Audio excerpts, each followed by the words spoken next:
Good evening, everybody. Happy Friday. What's the deal, Pickles? I hope everything is kosher. It's your boy Rumboyz Robbie. You already know we about to set it off. It is Rumboyz After Dark. Ladies and gentlemen, the hottest, the latest, the greatest fantasy football show running on a Friday night since 2018. Ladies and gentlemen, y'all can catch us every Friday night, 9 p.m. Eastern, 6 p.m. Pacific. Y'all already know from coast to coast, we came to brag and do the most. Let's go ahead and get into it. First, we got to make sure that y'all see all of this lighting. I know this is the first time I've shot from my cell phone for Rumboyz After Dark, but we're going to make it through this production, okay? We're going to first set it off. We're going to make sure that you guys know all about our sponsors. We're going to keep the lights all up in this bitch. First things first, I'm going to let y'all know about the Stacks app. Stacks app, that's right, stacksapp.io. Again, if you do not know, I'm going to make sure that you know right now. Stacksapp.io. Download the Stacks app. A little birdie told me that some big time players in the podcasting game is going to be on that app. Shout out to the homies Wallow. Shout out to the homies Gilly. Shout out to $1 million worth of game podcast. My new business partners. Y'all make sure y'all download the Stacks app, all right? It's going to be lit. We're going to be talking about everything from sports to food to music, the hip hop, and just anything and everything that you want to discuss. Y'all need to get on over to the app right now, especially if you guys already check out and subscribe to $1 million worth of game. Y'all need to go check that thing out because you already know it's just like that. Ladies and gentlemen, next I want to introduce you to All 22. Okay, All 22, ladies and gentlemen, all22.com, the very one and only fantasy football format powered by Pro Football Focus. My homies over at PFF decided to link up with my homies at All 22. And they decided to link up with the Rumboyz, and they were like, yo, give them 40% off to all your subscribers, my dude. So if you're subscribed to our YouTube, if you follow us on Twitter, if you check us out on Facebook, you follow me on Snapchat, you check us out on Instagram, then you already know what it is, fam. 40% off all 22, promo code Rumboyz. Okay, promo code Rumboyz for that 40% off. That's how me and the gang are hooking you up right now this NFL season. All right, NFL season is a holiday season. For a little background on all 22, it's that like Madden franchise mode, if you will. You've already been creating teams. Now it's finally time in fantasy football to where you draft offensive linemen, you draft a punter, you draft some defensive interior, you get you some corners, you do this, that, and the third. You already heard my nerd. Listen, go ahead and get up with all22.com, powered by Pro Football Focus. Promo code Rumboyz. Make a lot of noise, pulling up them Tonka toys. Finally, I want to tell y'all about, okay? I want to tell y'all about our homies over at Monkey Knife Fight, monkeyknifefight.com. Promo code Rumboyz as well. Promo code Rumboyz for anything and everything that we do. All right. But monkeyknifefight.com is available on iOS and Android if you want to download the app, or you can log into monkeyknifefight.com through your laptop or any type of tablet that you have for all your daily fantasy props. Okay, that's whether regards if the daily fantasy is UFC, whether it is NASCAR, whether it is PGA or golf or whatever the fuck they're doing over there on the greens. All right, in terms of NFL, with this YouTube channel, we're bringing you hell. monkeyknifefight.com, Monkey Knife Fight the app, available on iOS and Android. Promo code Rumboyz. My team and I, we're gonna match you on 100%. 100%. That's right, ladies and gentlemen. We're gonna match you 100% on your very first deposit, all the way up to $100. You put down $100, I'm gonna match you on that $100. My team and I, we match you on $100. All right. So make sure you utilize promo code Rumboyz. Also, Check out Bet US. The homie Pat's going to tell you that, and that's a fact.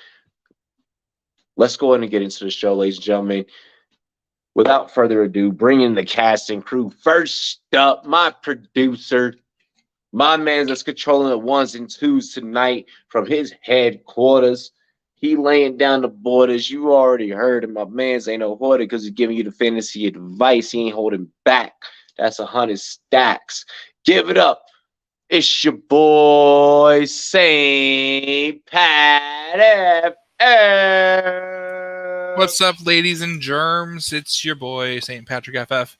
I'm ready for a great show tonight. Dilly, guys. Yo, Dilly, Chief. Yo, I'm happy that you're here. How's the little one? How's the wifey? Everything good? Everything is going great. Baby's down for the night, and hopefully we won't be seeing an extra guest appearance tonight. Life is loving. Very special for you, my guy. Hey, let's get into the very next one. You already know he's pulling up nonstop. Ladies and gentlemen, he's going, drop it like it's hot. Drop it like it's hot. I'm actually facing him in a fantasy football league coming up very soon. Both of us, Pat, you and I are facing him. Ladies and gentlemen, give it up for Drop the Mic FF. What's up, everyone? And don't forget, Robbie, we also just drafted against each other in Paulie's playoff. So that's 2 leagues this year. So let's get this party started. Hey, yo, shout out to Paulie's Playoff. Make sure you guys check out my Paulie's Playoff suites. Donate to that cause, man. We're fighting Alzheimer's. So go ahead and get up with that thing. You already know what it is with the gang. Rumboyz up in this bitch. Finally. Fighting. Let's do this. Out of the guest appearance corner. Ladies and gentlemen, you already know what it is. He has came through on this show before, and he has brought the biz. I'm going to let him just represent everything that he does because the man's a motherfucking monster. All right. We are in the presence of greatness. Ladies and gentlemen, it is the latest and greatest. Give it up for my homie Scott. Blue Numbers. What's going on, guys? I got to say, it's a hell of an entrance. It's like the Chicago Bulls. Like, it'd be like, I was like, oh, shit. Robbie's kicking it off, so I appreciate that. Yep. What you doing these days? Let the fam know right off the bat. You know, honestly, I just finished up wide receiver 2 theory tonight, and Bo checked it out. My guy, Bo_McBrayer. Actually, Bo_ big time. Bo McBrayer, though, my podcast partner. He gave it the run through for me, and when the show is over, I'm going to publish it over on nimblewnumbers.com. What it does is it looks at the market value of how ADP is a myth. By the way, if you didn't know, last year ADP is a myth. Total myth. If you believe in ADP, you're dumb. Not because of you, but because the system has created a dumb way for you to think about people. Last year, Cooper Kupp, wide receiver 1, drafted as a wide receiver 2. Don't start giving away free fucking takes. I'm just telling. No, I'm saying from last year. I'm not giving you this year. I'm saying last year though. Cooper Kupp, wide receiver 2 on his own team. Deebo Samuel, wide receiver 2 on his own team. Jamar Chase, wide receiver 2 on his own team. Hunter Renfrow, wide receiver 2 on his own team. All 4 of those guys were in the top 10. So wide receiver 2 theory is alive. You can't crush it. It's real. No, it's real. How the market value reacts at you, but we're going to talk about it, and I can't wait to talk about all the stuff on your agenda, man. Yo, you talking market value, you talking ROI, you talking a lot of things that are in my language, you know. So we about to get up into it. Hey yo, but really quick, I had to slide on the aviators too. I saw you had the aviators on, brother, and the stars is bright tonight. We're gonna have plenty of more motherfuckers pull up here on the Rumboyz Fantasy Network. You already know what to do. Come here, pull up through the Rumboyz Fantasy Network, get your net worth, like, comment, and subscribe. You already know what it is. It's a vibe. Cheers to me. Cheers to you. And all the Rumboys and girls, what it do. Dilly. Dilly, bitches. Dilly. The dilly of the dillies. Woo! What are you drinking, Robbie? He's hurting. Jamie is saying that Robbie's looking fly. That was a shot of Sailors. Oh, okay. Good old Sailors. And now I'm on that Labatt Blue. Hey, I finally have the bat blue. It's pretty good, isn't it? I finally had it in Ohio. I finally had the bat blue at George's. You see why I fucks with it? Yeah, but guess what? But guess what, Robbie? They were out of Yingling again. Oh my gosh! Oh my god! So I had to get the bat blue because they were out of the Yingling again. Well, hey, I know that we just started off the show drinking, but we're gonna do this old school Rumboyz style, and we're gonna kind of start the show off continuing to drink because now we're in the real content. Okay, ladies and gentlemen, get your screen records ready. Get your TikToks, your Instagram reels. Like, there might be some viral shit that happens tonight that might make you go viral. Okay. So within the first 7 rounds, all right. And I know that we have the homie Scott, but I don't want no chalk ass names here. I don't want to talk about the Jamar Chases. I don't want to fucking talk about the motherfucking Justin Jeffersons. All right. Like, I'm not here for that. And I don't think that our viewers realistically, like our viewers that have been watching since 2018, I don't think that those loyal subscribers are here for that shit right now. We're talking to the Pirates. The Pirate community wants to know, within the first 7 rounds, what's a player that you are undoubtedly, absolutely reaching for? Give us a name, give us a round number, and talk that shit. Justify it for what you're doing within the top 7 rounds. Ayo, St. Pat, bring him home. This player has been a wide receiver 1 before. He's fallen out of the graces of the fantasy football gods. He was often thought to be a top 8 Dynasty wide receiver when I first started playing Dynasty. This wide receiver is only 25 years old. This wide receiver has a new quarterback, possibly the best in the world throwing to him. Juju Smith-Schuster is going at the tail end of the 7th round. I think he should be going almost a full round earlier. If you're getting him at the tail end of the 7th, you should be getting him at the tail end of the 6th instead. So if you're at that 6-7 turn, he should be the guy that you are targeting in your leagues. Quick and easy path to 1,100 yards, 8 or 9 touchdowns. So what makes you feel that way? What makes me feel that way? I want you to express yourself. Like, keep it true. And everybody share the content. Share the content on all your social media. Injuries to the Chiefs wide receivers. I think he's the most established person there. I think he's got the it factor where he's done it before. So why not again? Why not with a healthy, better quarterback than what he's had before in Pittsburgh? I think he's that guy that can make that jump over some of the guys going ahead of him. So, if we're a monetized YouTube channel, is that a take that, because part of the perks that these guys get when they pay the premium to get our shit is during the season they're getting our shit like up to date. Is that a take that you're willing to ride and die with, or are you willing to flip on that later if proven wrong? I think part of being a fantasy analyst is looking at data and adjusting to what is happening in real time. So as McCole Hardman went down with a groin injury earlier this week, you have to be able to realize what's there in Kansas City besides a great quarterback and an established wide receiver 1. Jamie brings up a compelling point that backs you. Juju is the most talented wide receiver on that team, so why not? Which is where I will now toss it to Mike, who is our resident Kansas City Chiefs fan. And I'm expecting Scott to come in with some DFS and maybe some betting analysis that tells us why we're not relying on it. I mean, I'm going to let the argument happen the way it's about to happen, but I guarantee you this shit's about to bubble over. Mm-hmm. So we already know McCole Hardman just went out with fuck you. Hamstring injury. But guess what? Okay. I'm a diehard Chiefs fan, and I told Scott this in Ohio. Hardman needs to learn how to be a wide receiver before I even want to hear Hardman in fantasy anyway. Juju is the play right now on the team. I do like the former Packer MVS. But you bring up a valid argument. With me, Cole. So I'm going to let you have that, but continue.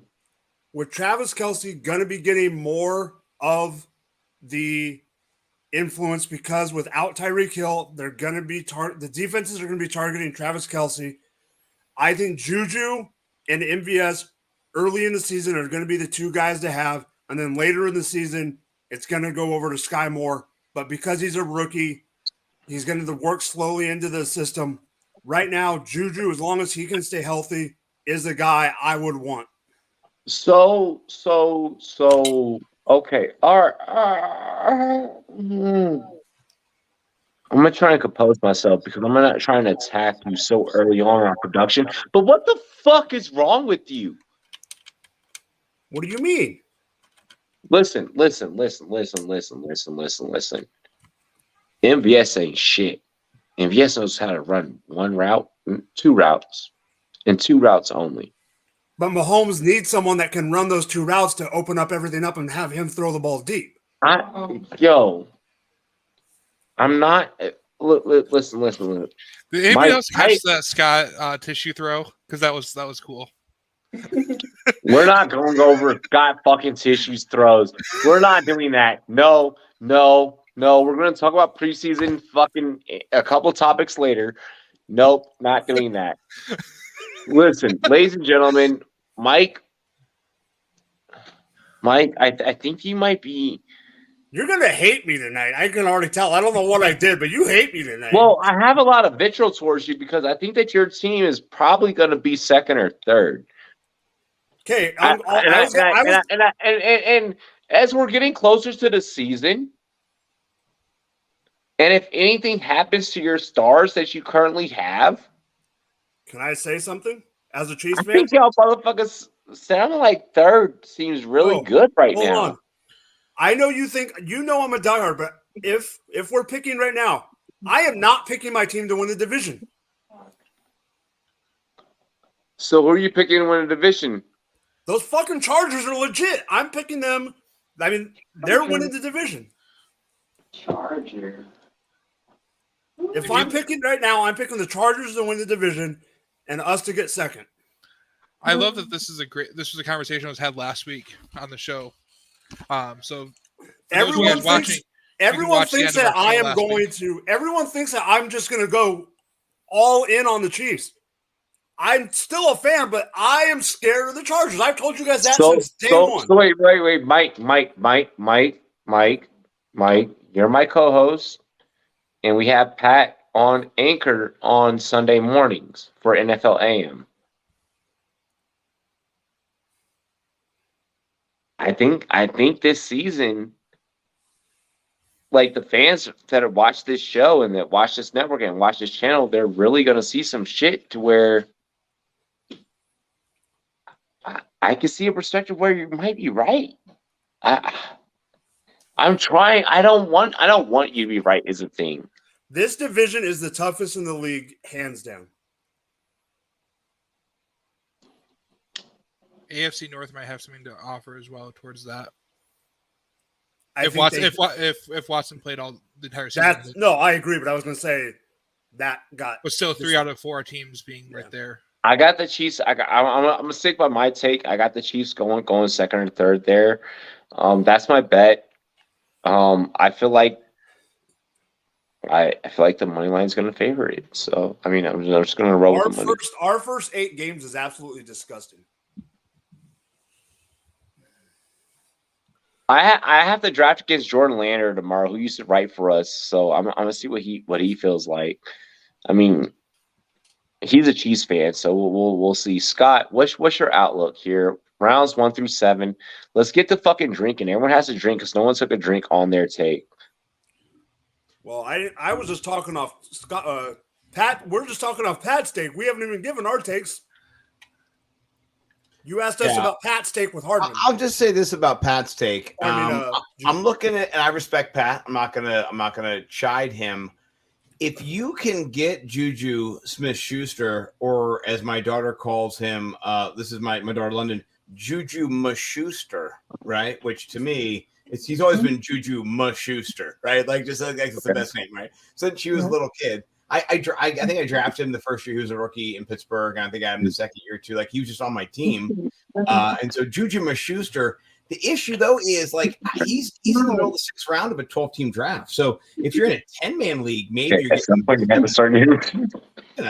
you're getting him in the 7th round, like people are drunk at your draft more than normal. So like Pat, I want to come in, or St. Pat, I want to come into your drafts where people are putting them up there. But if they are, good to you. Good to you. No I pulled from ESPN's current live draft ADP. No, I love it. I'm looking at 444 ADP, which brings in Underdog, CBS, ESPN, FFPC, like everybody, and I'm just like, man, I would saw off my left nut to get him in that round. So I do like him. For our viewers are playing on ESPN, and his ADP is dropping down significantly. As you're saying, Sky Moore skyrockets, he plummets. It's a inverse, adverse. Hold on. But what's a good market investment then in if Juju is gonna follow me in the 5th or 6th? Okay, 6th. It's a little early, the 5th or 6th. He's in the end of the 6th. Like I'm not going to reach. You said who you're going to reach for in the beginning of the 6th. I'm not reach for Juju, right? At the beginning of the 6th, I'll reach. Who are you going to reach for? Who are you going to reach for? I mean, I'd rather have Rashad Bateman. He's in the middle of the 7th, or Darnell Mooney. Either one of those guys. I think I'd reach for besides Juju, honestly. But that's just me. Yeah. I'm supposed to have dinner with my wife, and you just said some shit that's going to make me fucking drink right now. Like, if I'm gonna make it to dinner, I don't know. Scotty doesn't know. Scotty doesn't fucking know that I don't like that take. I'm letting you know right now I don't like that take. It's good to know. Wait, look at Jamie's comment. Nobody plays on ESPN. We're not rookie drafters. Well, no. Listen. I would just say I think that what Mike said is a really good take. Like Juju is going to be getting a lot of the target volume in the beginning, and as Sky Moore develops more rapport, here's what Sky Moore has. And I wrote him up in my wide receiver 2 theory. Like I said, it's dropping later tonight. I wrote him up. He's a wide receiver 50 right now on 444 ADP consensus, and that's 11th round or so. I'm willing to take a flyer on Sky Moore because as a slot receiver, he has so much speed. He's got so much vertical ability to get down to that most other slot receivers do not have. He's a little bit bigger. He's a little bit better. And so I like him as a wide receiver. It doesn't mean he's going to replace Juju. It just means that the chasm between him and Juju ADP wise, it's going to be a little bit more narrower at the end of the season. That's my all right. Between rounds of 1 and 7, who are you reaching for? Who am I reaching for in those rounds? All together? Yes. Yeah, this is a hard question. I like. No, it's not. It's a hard question. Who you're reaching for? I say Mike Williams. Not reaching for him, but I think Mike Williams has an opportunity to be a top 5 wide receiver this year. So I really that like wasn't a hard answer. Yeah, no, it's not a hard answer. That's who it is. But Scott. You say Mike Williams? Yes, sir. Makes me feel good about heading in tomorrow. I've got Mike Williams everywhere. I'm not gonna lie. As a wide receiver, what's your exposure looking like? My what? Your exposure on Mike Williams. So I've only done a few. Honestly, I didn't do best ball drafts this year. Concentrating 100% on redraft and DFS. Redraft and dynasty. Yeah. I do dynasty too. I've been drafting in those leagues and stuff, but I want my redraft content to be fire this year. And I want my DFS content to win me thousands like it did before. So that's how I kind of wanted to go. And Mike Williams, to me, is somebody who last year, before he got hurt in week 5, Matthew Betts makes a great point. He was on pace to be a top 5 wide receiver. He got hurt his knee. Limited. After that, the disparity of targets was 71 to 42 from Keenan Allen to him after that. And he would have missed 30 targets in that time frame. That's just got to be a little bit of an injury issue. So I think he's got a real big chance this year to break it out. I'm the dumbass who took the bait against Michael Florio.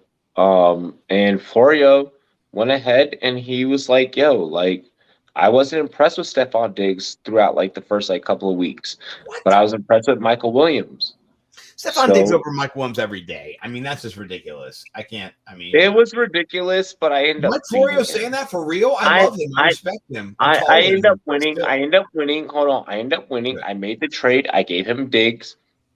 I got Williams, but the rest of my roster. So here's the thing that people don't know about trades. Here's the thing that people don't know about trades. Do what's mathematically safe for you. Right. I may have unloaded a big percentage. That big percentage wasn't enough to beat me. I unloaded something that was honestly weights, and I had no way to really figure out at the beginning of the year how I was going to start him or not. And I got a guy that I ran a team with a bunch of wide receiver twos. I had T. Higgins, Mike Williams, like some other shit. But I was so RB heavy that I just smacked. So I mean, I'm going to be honest, like, you just really got to play your game, and you got to know, like, you got to know the guys that you're drafting against. Like, so the draft that I'm heading into tomorrow, we're shooting a pilot. We're doing a reality TV show. I don't think that anything ever like this has been done in terms of like a live draft day. And it's going to be interesting. And I'm excited some guys to start reaching. Like, I'm excited some guys to be watching the show right now.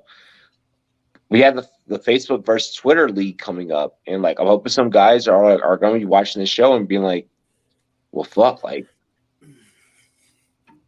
Robbie's willing to take that type of risk. So I love that y'all brought that up. Who did not give a player that they are willing to reach for? I think Mike didn't get a chance to jump in there. He was called on to defend.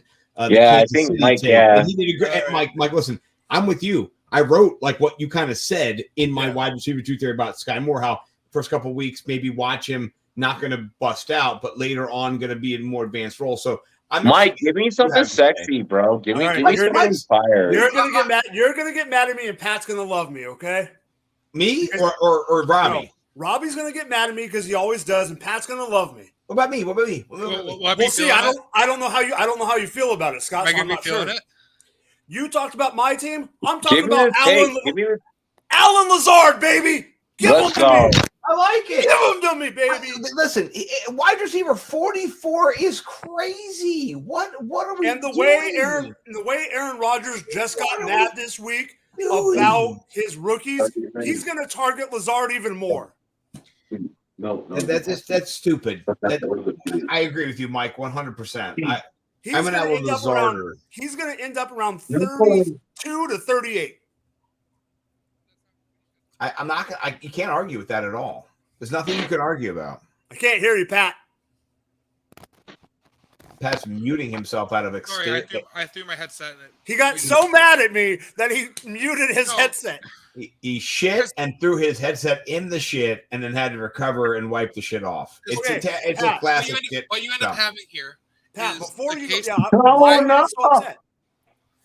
you have the case of a player that stays healthy. At the end of the season, he's going to say on sleeper, he's going to say wide receiver 33 on the year because he plays all 17 games. Points per game, he's going to be like wide receiver 55. And is that what you want to reach for? And then if it doesn't work out and he gets hurt, you're going to say, oh, he just got hurt, so it doesn't matter. The take doesn't matter anymore. Well, no. If he gets hurt, that's life, right? But that's not a caveat because I think Mike is going to say what he says, what his whole projection is going to be. Sans hurt. Am I right, Mike? Yeah. I mean, for like you said, Scott, and that was part of my argument was 4 for 4. He's at what? 44? 42. 42. Yeah. He's at 42, and there's guys in front of him, and I'm like, I know they're going to use all the weapons or whatever, and they're going to use Aaron Jones out of the backfield a lot, but he's going to target Lazard a shitload. I'd rather have Alan Lazard than Devonta Smith. Like, seriously. Yes. Okay. Yes. Okay. So I'd rather Alan Lazard than Devontae Smith. I'd rather that. I think Devonta Smith actually has talent as well. All right. So here's what I I do. agree, but the volume, Here. Hold on. Here's what I'm gonna do. We're gonna take down Mike's take as a hot take. Because we don't want the fans to and the viewers to get too lost into the weeds. Alan Lazard is yours. Pat, yours. Juju Smith-Schuster. Scott's gonna come back here in a minute. For me, I'm reaching for Javonte. Javonte Williams? Williams. Yeah. I'm okay with that. So how far up are you reaching for him? Mid-second? No, third. Okay. Where is he Yeah. going? Well, if I'm going RB heavy, I would go like Derrick Henry. Then like maybe after him, like if I He's going in 4 for 4. He's going 23 overall. So yeah. 2.11. So Yeah, you take Derrick Henry in the first at like round pick 4 or 5. You take. I'd come back around with Javonte. Okay. I would take a receiver, and then I would take Javonte. I don't think Javonte's not coming back to you in the third round. He can get him in. Yeah. Yeah. My girl's like 49ers. Yeah, I don't think you're getting him in the third at like 305 or anything like that, and that's not. You'd have. If I get Williams in the third, I feel like I could get Williams in the third and get away with that safely. Okay. I mean, my girl's gonna be at the draft tomorrow, like live, like our live draft. She's gonna be like, "Why did you pick a 49er yet?" It's because they're the 49ers. Yep. 49ers all day. Ask her where Jimmy G's going. Yeah, I want to know her analysis Jimmy's on going Jimmy to G. Seattle. Jimmy's going to Seattle. Jimmy didn't do shit for me, so fuck Jimmy. Scampers agrees with me. Javonte in the third is a He fall. said, "Fuck Jimmy." Jimmy didn't do shit. All right, so we don't know where Scott is at. We are 30-ish minutes into the show. So we're gonna keep it going. Yep. We're gonna keep it going. Rolling. What? Should we do a shot? Yeah.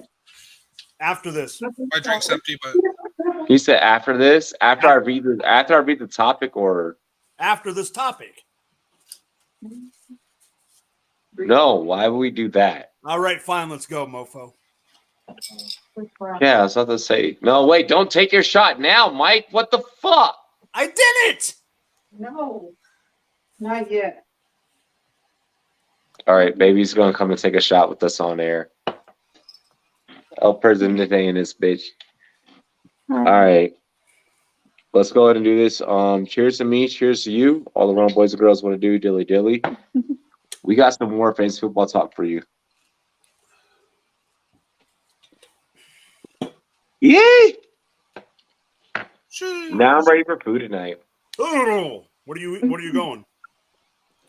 We have this spot downtown that has like multiple options in one place. I don't think she's ever been. It's some East Coast type of shit. It's gonna be interesting. So yeah, go get ready. No. Yes, I love you. No. Alrighty. Oh, Jamie. Yo, Jamie, mad love, brother. Let's go ahead and get into this next topic right here. We're gonna dive up on fitness, bitch.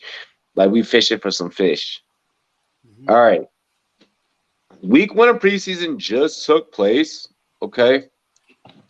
And we're a bunch of film nerds here. Like we're kind of really bad at it. In a good way.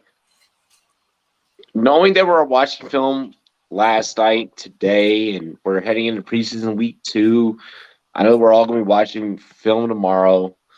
Fellas, preseason week 1 just passed. What are we thinking? I mean, we got Sam Howell going off. We got George Pickens just doing George Pickens things. Like, Alex Pierce is clearly the guy probably in Houston. Like, what are we thinking right now in terms of preseason week 1 reactions? Let's get into it, dilly dilly. Go ahead, Pat. All right. So I feel like a broken record because I keep banging this fucking drum. It's Romeo fucking Dubs. Romeo fucking Dubs. I was excited about him as soon as the draft happened because he's Canry Packers. I was like, oh, he's going to make the team at least as a punt returner and kickoff returner. That's the bare minimum, which means he's going to be on the field his rookie season. There's a chance he becomes something. The Packers wide receiver room is total shit. So there's opportunity there. And then Aaron Rodgers keeps praising him over and over and over again. And is he doing has he done some stupid shit a little bit? Yeah, Aaron Rodgers got mad at his receivers this week. I expect Aaron Rodgers to get mad at Yo, receivers. Aaron fucked up. We're gonna talk about that in the midst of this, but you go ahead and continue. I'd rather my quarterback call out his receivers for doing dumb stuff, like running the wrong routes, misreading the defense, and putting themselves in bad situations in one-on-ones against one of the best secondaries in the league, and the New Orleans Saints as they practice with them this week. You know what? He needed to learn from it. Several people on that team need to learn from it. Watson needs to learn from it. Romeo Dubs is the guy that you're going to want to have on your team when it's all said and done. I like him over Watson. I think he's going to have a better season this year over Watson. I think he's going to prove to be a pretty good Packer, if not a great Packer. He's being talked up that way by Aaron Rodgers, a 4-time MVP. I trust what has to be said there. And he already has a second touchdown of the preseason tonight. He had a 4-yard TD catch on a basic box out play in the end zone. Ran 4 yards, turned around, boxed out his cornerback, and sealed the deal and got the play on a bigger cornerback. It's what I want to see out of a young wide receiver. He's going to continue to earn time on the field as the season progresses. Mike, over to you. So rebuttal Dubs. Yeah, no, I mean Dubs. I'm in on Dubs. I mean, I might try to sell him in a league just to get capital, but we'll see. I don't really have much to say about Dubs except for the fact that he's showing out for what his value. Well, what round did they get him in? Fourth. I mean, he's showing his value. I didn't watch too much preseason in week 1 for being in travel. But for what I did watch and what I've heard, we all already know that Pittsburgh is using Najee as a workhorse, but having Jaylen Warren possibly being their number 2 now, it looks like he's definitely surpassed Benny Snail, not Snell, but Snail. So I think that's going to help them because they could give Najee a little bit of reprieve. But the other one that I liked, I know it was against 3rd and 4th stringers, but I think Desmond Ridder is starting to show that he has promise.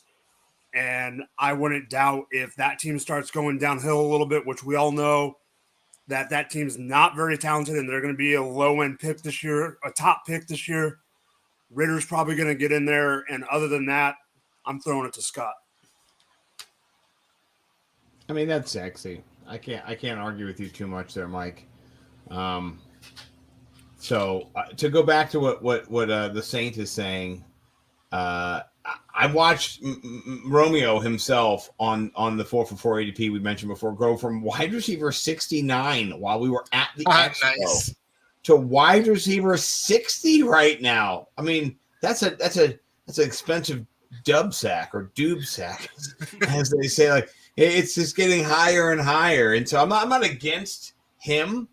In these rounds too, I'll just give you a comparison. You could get your Romeo or Tyler Boyd. I'm gonna be moving a little bit more towards Tyler Boyd. The last 4 years, you average out his fantasy points. He's around 190. So even in that reduced role, I mean, and somebody gets hurt, T. Higgins gets hurt, Jamar Chase, God forbid. I'm not projecting that, but there's built-in value there. With Romeo, I'm not saying there's not. I think what we see with Aaron Rodgers is he is a touchdown machine. What you need is consistency in that offense, and I think that's going to be tricky to predict. So from a DFS perspective, Oh, I love him. I mean, he's probably, I haven't looked at it yet, but I'm sure he's priced down in the 4,000s or 3,000s range. Somewhere you just play him to the hilt in GPP that first weekend. So I'm in complete agreement with you in terms of the DFS standpoint. Look, Rogers is complete asinine for fucking calling out his goddamn rookies. But in terms of week one preseason performances, I mean, Sam Howell lit it the fuck up. He was QB1. Him and Malik Willis were 1 and 2. And that's what we want to see out of those guys. I love Malik, by the way. What a rocket arm that guy's got. That dude is firing. Fastballs. Yeah, straight up. The film on him is going to be exciting out of Tennessee. The only team that I see. Y'all get the joke. But no, for real, man. You already know the drill. I gotta go with Sam Howell. I gotta go with Malik Willis. George Pickens. Those are my top 3. Like, if you had to give me top 3, gosh, Pickens with the toe touch, with the toe drag swag, pulling it fresh out the bag, like he was just popping out of a Doritos factory. We are now calling this man NFL. We are now calling this man NFL young boy. Like, do y'all get this? Like, on the gang, a lot of slime belief just came out. Like, NBA young boy, NFL young boy. Like, he is NFL young boy. I love it. Robbie, can I glom on, as they say, or piggyback, or whatever it is? The Pittsburgh Steelers have a history of being able to find quality wide receivers in the draft, whether it is Santonio Holmes, whether it is somebody else. They've done this again and again. Juju for a little bit. They have Deontay Johnson now. They're able to kind of figure out where the value is at wide receiver, and they just scoop it up, just grab it up, and then they maximize it for a time. Like, they use wide receivers. It's like a thing they do. They're like, we're gonna use. And it doesn't matter who's the quarterback. The thing is, it doesn't matter who's the quarterback. Doesn't matter. So, like, people that are on this whole, like, well, is Trubisky gonna be good, or shut the fuck up? It doesn't matter. I don't understand football. Trubisky's a capable starter anyway. Like, right. Allen Robinson, Trubisky. These guys are quarterback proof. We're talking about fantasy championships. We're talking about DFS championships. We're talking about gambling. We're talking about money on the line. Yeah. So all of this, is this person going to be? Shut the fuck up. Like, at this point in the game, hold on. No. I'm gonna vent. At this point in the game, like, if you're new and you're checking any of us out on any of our respective channels or whatever the fuck, that's one thing. Like, if you've really been following us, this ADP talk and who's what in terms of the gambling lines, motherfucker, we are literally, I've said multiple times in the last 2 months on this show, the Lions, if they're within 7, you're taking it. They will cover 7 more than you think this year. This is the same channel that told you the Raiders were going to be good last year. The same channel that told you the Bengals were going to be good last year. The same channel that won fucking money on the 49ers last year. Like, at the end of the day, when you really crunch numbers, when you really look at film, this preseason shit does matter. And this preseason shit can really help you determine where you're going in fantasy drafts, what teams you may favor, may not favor. Right now, I'm not favoring Dallas's depth. Because if CD goes down, I know that I'm fucked. And so I'm not going to argue with that at all. I would say, though, that there's opportunity for other people. Oftentimes, when someone goes down, maybe the next man up isn't the best option. Maybe the next position up is the next option. So, with that being said, I love. I love Jalen Tolbert this year, being a fill-in for Michael Gallup, right? But if you're going to grab Jalen Tolbert as your 16th wide receiver, 15th, whatever it is. Grab Michael Gallup, put him on your. But that's the IR. exception to the indictment. That's the exception to the indictment. Sorry, I'm good at what I do, but Robbie, I agree with you. Bro, I have Jalen Tolbert on a fantasy team for that exact reason. I didn't draft CD.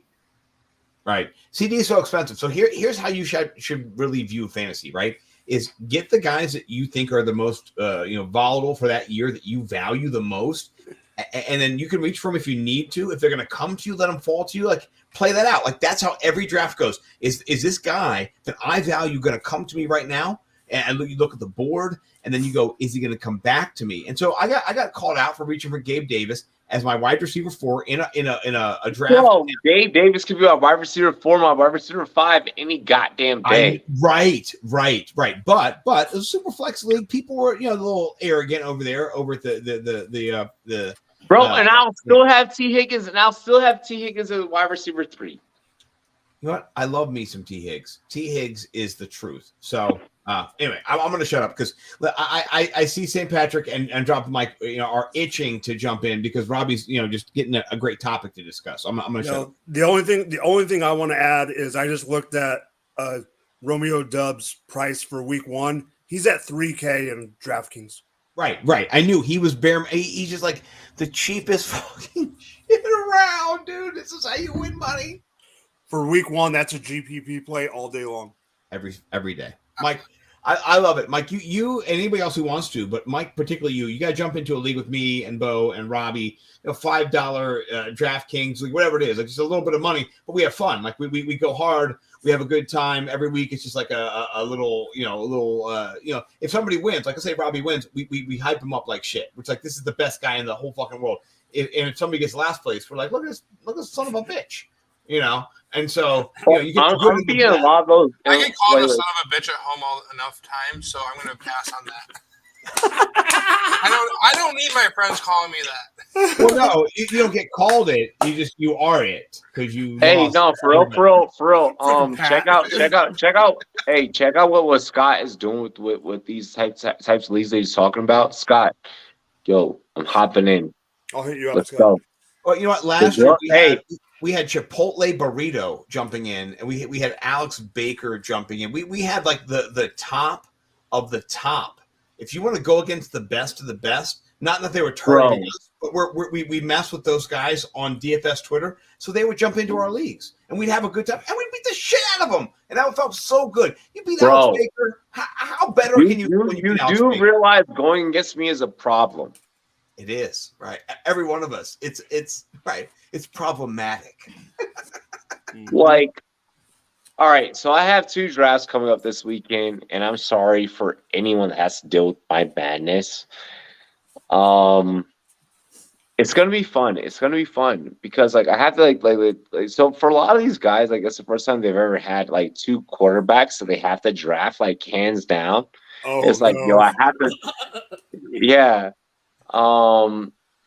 This draft board is gonna be wacky. It's gonna be crazy. People are gonna go homer. People are gonna do shit like. But I'm ready. We're pitching this as a pilot. We're gonna record a pilot. And I'm excited. I'm excited for how what this highlight reel / pilot episode will come out to be. Make sure you guys check out the Colorado Springs Rumboyz Invitational. Make sure you guys check out the Rumboyz Facebook versus Twitter fantasy football league because that's just about to get lit. Like we're about to shoot a couple of different pilots for a couple of different leagues. And I mean, Pat, like, can you embellish like on what was happening behind the scenes? Like, do you want to talk about it? Mike, do you want to talk about it? Like, we don't even know. Yeah, I don't even know. I just know I'm in that league. The Facebook, Twitter? Yeah. Yeah, I mean, yeah. I'm excited for that because someone like me, people are like, oh, he's an engagement farmer. Patrick just grinded to get followers. I know my shit. I know my shit better than over half of the fantasy analysts on the Twitter. I mean, but there's legit hitters. Like there's hitters. I mean, we got going for 2 with Mike. We got NFL Network with LLQ. We got and we got a couple of my fans, Isn't Jamie in it? Yeah, Jay Bats. Jamie is in that league. He's a hitter. Like we have hitters. Like we have hitters. Like we have hitters, and we have. Remember that part in Four Brothers where it's like, yo, I told you to hire out of town hitters. I think this league is gonna be that line. Like there's gonna be someone in this league that's gonna have that line where it's like out of town hitters were hired. I want to shout out. It's just fantasy. He commissions a couple leagues that I'm in, but he's got a Writers United league where it's a bunch of small writers that all know their shit, but aren't getting the attention that they deserve. Oh, that drafting was bro. We got a champions round. We got champions round up in that motherfucker. Yo, shout out to my niggas at champions round. Shout out to all homies at champions round. You already know what it is. Dilly. Who's in there? Dan? Yeah. Yeah, we got Dan. Bro, I mean, like when I told y'all I was bringing y'all the best of the best to compete with and like compete against, like I really brought out hitters. Like that's the thing is like if I'm gonna build a league, like if Robbie's gonna commission a league, we're bringing out hitters. Like we're gonna do it, and we're gonna do it at a high level. I can't wait till the day that we have enough subscribers to give away a fucking Lambo. Like I can't wait till we have enough subscribers to fucking give away a fucking Ferrari and like. If we give away Lambos, do they get Uzis with it too? Lambos and Uzis, baby, gang. That was funny as fuck. So only if you've been subscribed since like 2018, you get that joke. I was gonna say that's an old school reference. If you don't know, Robbie. Lambos. Yeah, that was old school as fuck. Ammos and Uzis. Listen, if you don't have ammo and Uzis, you got nothing. If you have Uzis with no ammo, or you have ammo with no Uzis, what are you doing? But then if you end up the ammo out of an Uzi. Guns. Or wait. No, it was a Frank Clark joke, bro. Frank Clark. Yeah, you got arrested with Uzis. Yeah, tons of them. Yeah. Freaking a bag full. All right. So right about now is where we're going to get into the music video of the half. Let me see what I want to play. Yo, shout out to my producer and a half, St. Pat. Shout out to Drop the Mic. We got food on the channel. Hey, Pat, full screen, Scott's Pizza.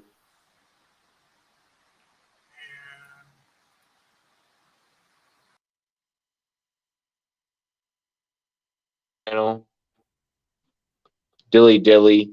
It's so much cheese and pepperoni and sausage and jalapeno and I mean it's just onion, peppers. It's a full delight. Hell yeah. Well, I'm gonna go ahead and I'm gonna get into the music video of the night. Pat, I actually am able to control the controls before you take over the controls. Oh, sorry. No. You're good. Yo, shout out to Podcast Land really quick. Anyone that has ever been in love, been in a relationship, gets it. Wife, she knows she has to get ready. She knows that we're doing dinner. I know. Hold on. I'm saying this live on air. I am not canceling. I did not iron a fucking shirt for nothing. The fact that I ironed now becomes everything. No, we're not going. Listen, I love y'all. I appreciate y'all. My homie Radio Ray, he's now changed his name to Radio Ray. He has a new album dropping, but before his new album drops, we're gonna drop that Rich Dre, that T Savvy, that I'm gonna make my wife get ready for tonight because No. life is good. She's telling you no, dude. No, I don't want to get ready. She's They're like, I don't saying want no. to get ready. Here's Saying- the thing, she's saying already no. ready. She's already ready. She just has to put on an outfit. That's the thing. No. I don't want to get ready. That doesn't make sense. That doesn't make sense. Let's get to this music video, ladies and gentlemen, here on the Rumboyz Fantasy Network. 60% of the Like, time. comment, and subscribe. Every time. You already know the vibe. Let's go.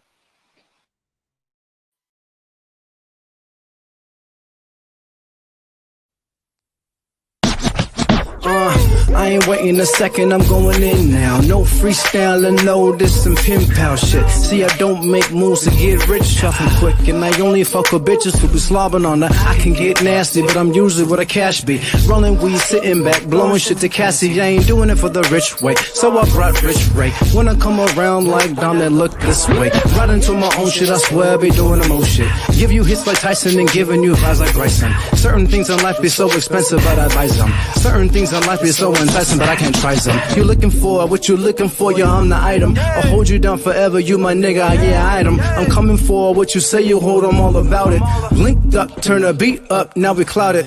Feet up on heat up, red Jordan 1s. Niggas needing shows, I'm clapping shit, man, I'm the chosen one. Neck wrist on freezer like magnet. On my Tiger and Chris Brown, I can handle it. Let me handle it, smoking like the candle lit. Any beat I study, break it down and then dismantle it. Competition challenge it, I'm dealing with some damages. Juggle lots tonight, but now I'm learning how to manage it. I've been to the bottom of bottoms, I never been to the top. I pop some bottles with models, I've seen my friends getting shot. I sip to drown in my sorrows, I smoke a weed by the lot. I stand and post on the corner, you'll never look. I ball like a piston, you'll never play my position. You catching what I'm pitching, I'm switching, no contradiction. I'm fishing for opposition, no vision and optimism. I wish I was kinda different, but I know my mind is different. I see them bitches smiling, long as she happy. I'm on the beat violin with my nigga T Savvy. We go back in the day and bring the heat. Cali, you ain't got nothing to say. The nigga be silent. Hey, buddy, don't say shit. Everybody cap, changing faces like a facelift. They think they all that. Trust me, bitch, you just basic. In 20 years, you'll be looking back, wishing to erase it. And I'm too savvy, I'ma get it to the end of my days. And I'll be only blowing smoke if it's that Jenny A. You say you always keep a 9, but niggas, I always keep a 8. Niggas straight in my face with that cap, it's okay. Niggas stay with a fresh cut, need it, no way. I can't take these niggas serious like all the brothers Wayans. I just be adding up experience while I'm changing up my wins. And I got my own condo, so I just change it how it's laid. And me?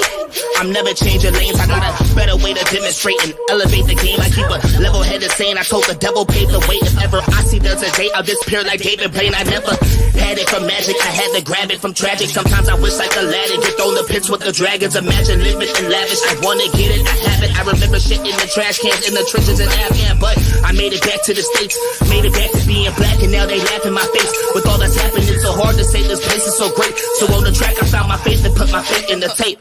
Yeah.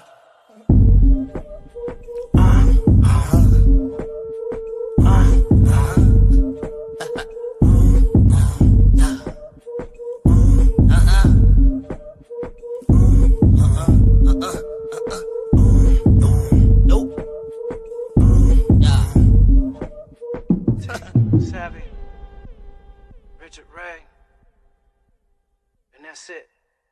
Oh yeah, Young Savvy Lifestyle. Peace. Let me tell you a little story. Once upon a time, there was a monkey knife fight. And one day they met one team partners in the NFLPA. It's a match made in the pits of a monkey knife fight. And everyone lived happily ever after. Are you listening? This is big. What is a monkey knife fight? You know, it's thing monkeys, knives, you get it. Fantasy sports is monkey knife fight. And monkey knife fight is fantasy sports. Monkey Knife Fight is daily fantasy. Monkey Knife Fight in the house. I am Monkey Knife Fight. You are Monkey Knife Fight. We are all Monkey Knife Fight. Monkey Knife Fight. You have the NFLPA behind the company. It's exciting for me to be a part of fantasy sports. When I think of fantasy sports, I think of beating all my buddies year in and year out and being able to brag about it. We're not just partners in it. We're owners. And it feels awesome to be an owner. I challenge you to a monkey knife fight. We've been saving you a seat at the table, Monkey Knife Fight. Welcome to the one team and NFLPA family. Monkey knife fight. Welcome to the family, Monkey Knife Fight. Welcome to the game, Monkey Knife Fight. Monkey Knife Fight! I challenge you to a Monkey Knife Fight. Monkey Knife Fight! Monkey Knife Fight, Monkey Knife Fight, Monkey Knife Fight, Monkey Knife.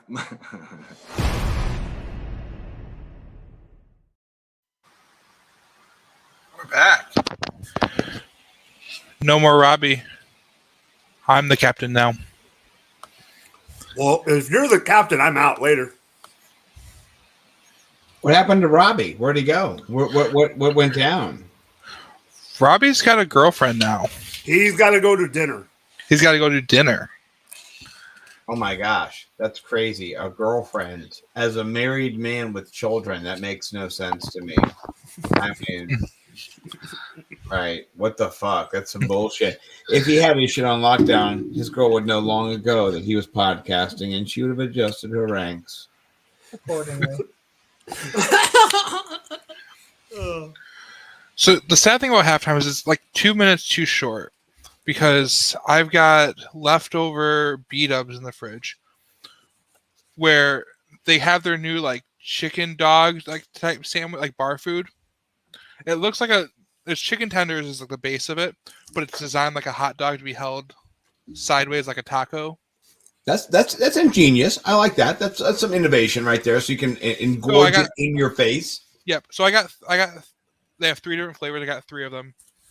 Baby was a little rough over dinner, so only got to eat 1. So I got 2 of those, and I got a bunch of like their loaded tots still sitting in the fridge. And I'm like, would love to be able to have that to snack on as we're going here, but that's the way it has to be sometimes. And but speaking of someone that doesn't like to put just random food in their body, are you food shaming me? By the way, are you food shaming me for eating in front of you? St. No, Patrick? Is that okay? Good. No, I know where he's going. I know where he's going. I'm teasing. I was. St. Patrick, I'm teasing. I could make a Luke Sawhook joke about because he got body shamed a little bit today on Twitter. He should get nacho shamed, not body shamed. No, and he got smoked by Dez. Yes, and he got smoked by Dez and Madden today. But he got doubled up, even though he threw like for 500 yards.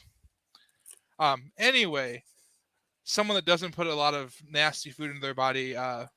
Let's talk Tom Brady. Undisclosed reason is leaving the Tampa Bay Buccaneers for an undisclosed amount of time. To be determined how long. Head coach Todd Bowles is non-committal on the time frame for his return. What does this mean for Brady and fantasy? JB mentioned it last week on After Dark how one of the players he's currently kind of pushing down his ranks is Tom Brady due to injuries to the offensive line. So does that add something to kind of fading Tom Brady this year? When do you think he might return? Do you have any guesses or theories of what he is doing? So I'll just say that my guru, my Sherpa, my I don't want to say my maven, but Tom Brady is being discussed by lots of people. But Denny Carter has said in his tweet, the single most obsessive preparer in the history of organized sports vanishing for the most of training camp with no explanation is probably the biggest story of the offseason. I can't disagree with Denny on this. Like, what the fuck? Right? Like, goes away. Tom Brady knows he's going to eat in 7 years from now. You know what I mean? Like 7 years into that, Tom Brady was like, it's an 8-year plan. I'll get through those 7 years. In the 8th year, I will build a Mount Rushmore to myself, whatever it is. And so, yeah, I've heard that he's on the Masked Singer. What is going on? Tom Brady, if you're on the Masked Singer and you fuck my fantasy team up, no. So that theory, where is Tom Brady signed to commentate after his playing career? Fox. Who produces The Masked Singer? Fox. Could that have been part of the deal in him returning this year and delaying his? Well, I think he might. I think time he at might the have commentary been, desk. I think he just might have been pre-committed and then came back and they're like, "All right, we still need you to blah blah blah." Because everyone's saying, not to jump in on Scott's take, but everyone's saying that whatever this was already predetermined before he came back. I hadn't been seeing that yet, but I also haven't had time to dig Lies. into the theories and just the envelopment of all of this information. As can you imagine this happening in like Tom Brady's like second or third year? Like just in like the time frame. It's 2001. Imagine this happens with a quarterback in 2001. No one would get away with it unless you're Tom Brady like this. I saw someone that said, obviously it was a joke, but where's he at? He's sitting on Gronk's couch trying to get him to come back. I joke That's that he if he wanted to retire, just stay retired. Like didn't want to commit to it, but like personally, I think he's going to be back by week 1, and I don't think this is going to really affect him. I agree with what Scott just said about what's going to affect him more than anything is the offensive line than anything else. Hey Scott, what's the name of your co-host? Oh, sorry, bad timing to eat a huge fucking big piece of pizza.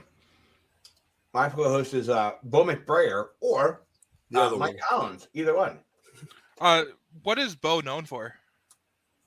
Well, his hot takes, of course, is hot spicy. sauce, his hot takes, his singing Adele. Match. Yeah. Can we add showing up on Rumboyz After Dark for the second half? Oh! Ladies and gentlemen. Oh!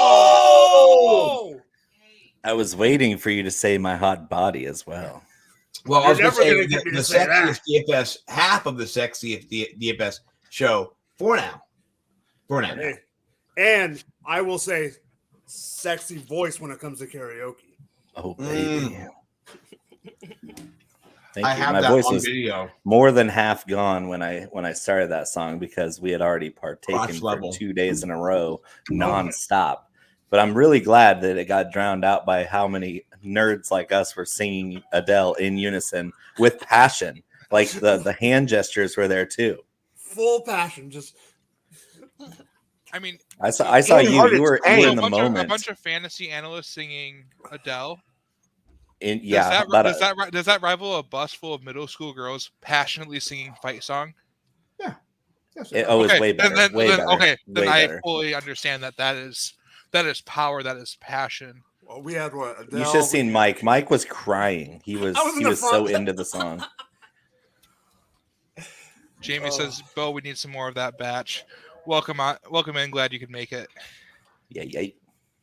So we're just wrapping up talking about Tom Brady. Yeah. Are you on board with the Masked Singer theory that's been circulating?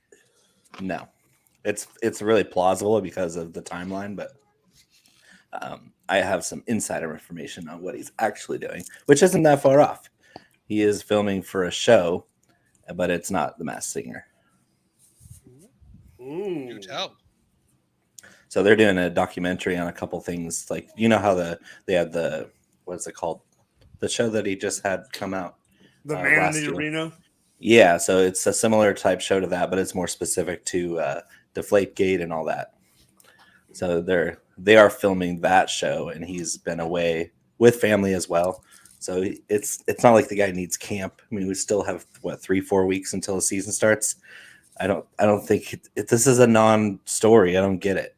Like, we already knew what he was going to be away for, and now everybody's speculating, oh, what's he away for? I was like, no, he's filming the show that he was planning to just film, and he has the full support of the coaching staff, but everybody has to get in there and speculate and cause storylines so that they can get clicks. So I think the one pushback I'd have on that is why no actual time frame and timetable for a return? I think that's like when they asked the coach if he had a time frame, he not off the top of his head, no. But I'm sure it's a date there that the front office knows about. It's probably a week before the season starts, where you get the final week to prep for the Cowboys in week 1, and that's it. I mean, it's like I said, it's Tom Brady. He doesn't need OTAs. He doesn't need training camp. He's going to be ready for week 1, regardless of what happens. And this is a good way to keep him healthy. Because if you're even in your practice right now at 45 years old, anything can happen. If he's just shooting whatever show, Masked Singer, documentary, whatever, he's very much safe from popping an Achilles or tearing an ACL or getting a concussion before the season starts. Absolutely. Health-wise, that for sure keeps him safe. 2 years ago, we saw that with another NFL quarterback where he was off filming Jeopardy. Yep. And came in week 1. Imagine that. And he And looked like crap, and then he won MVP. So yeah. So well, both of these guys that you're referring to are from Northern California, so they're born to be champions. Yes. Absolutely. Shout out NorCal. All right. So my favorite kitty cat. A topic we've got to talk about. It's been in the news on and off for 15, 16 months now. We finally have clarity. We have finalization on the Desean Watson situation. The Desean Watson saga is over. The NFL has overruled Sue Robinson and added additional weeks to Watson's suspension.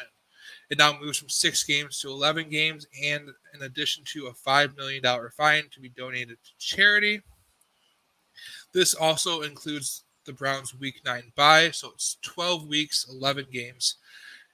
And he's able to play again Week 13 against none other than the Houston Texans.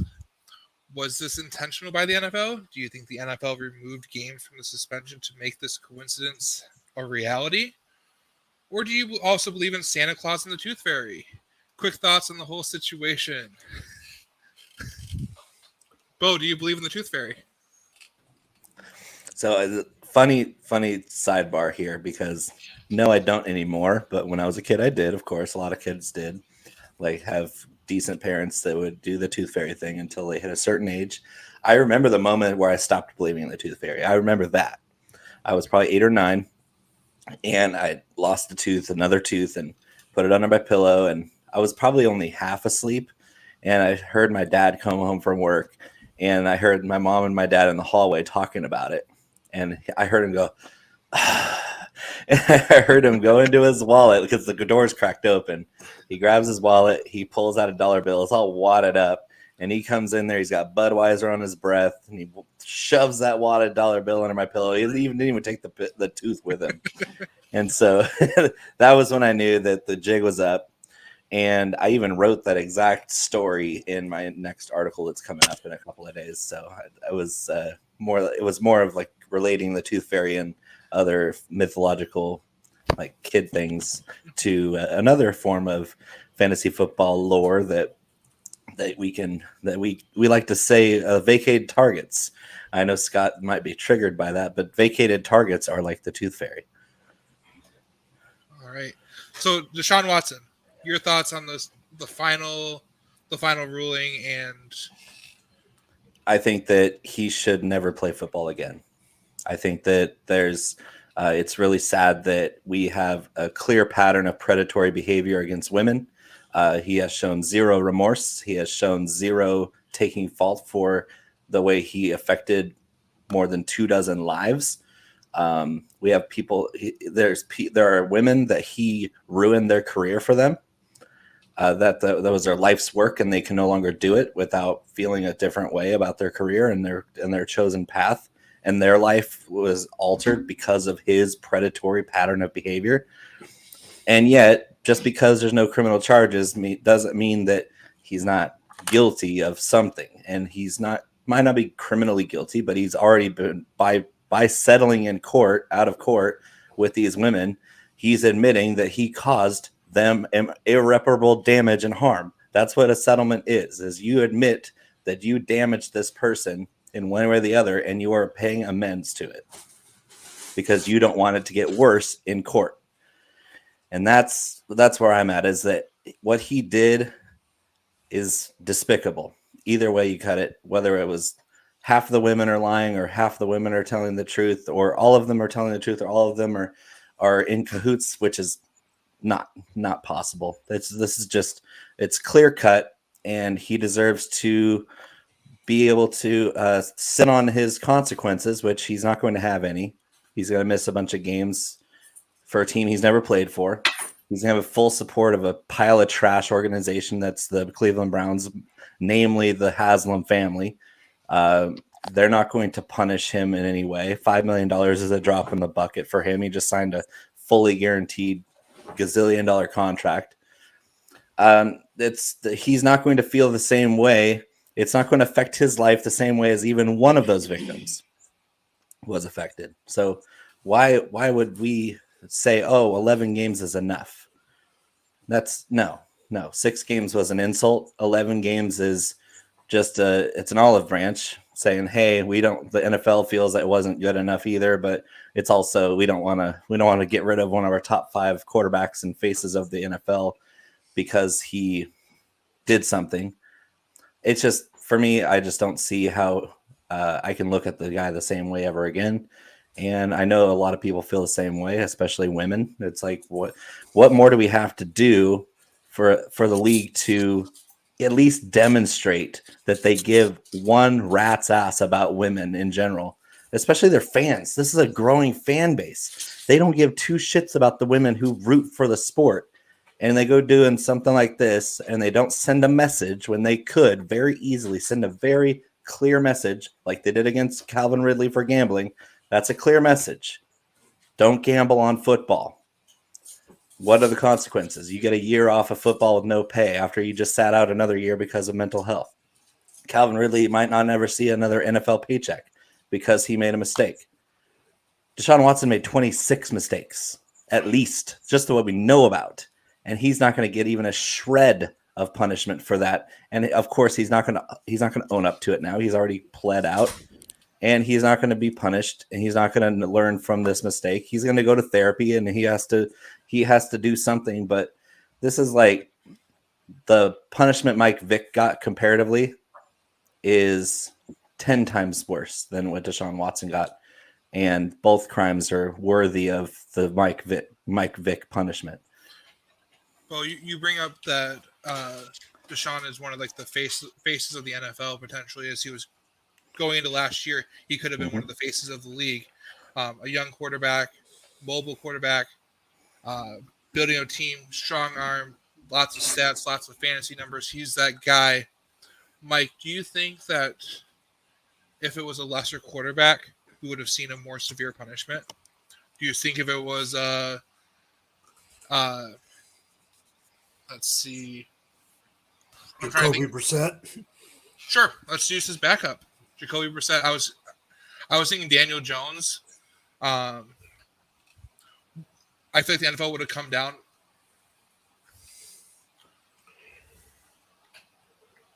I like what Jamie says. I love women and a Browns fan, but I'm not a fan of all this. I think it puts Browns fans in a really tough spot.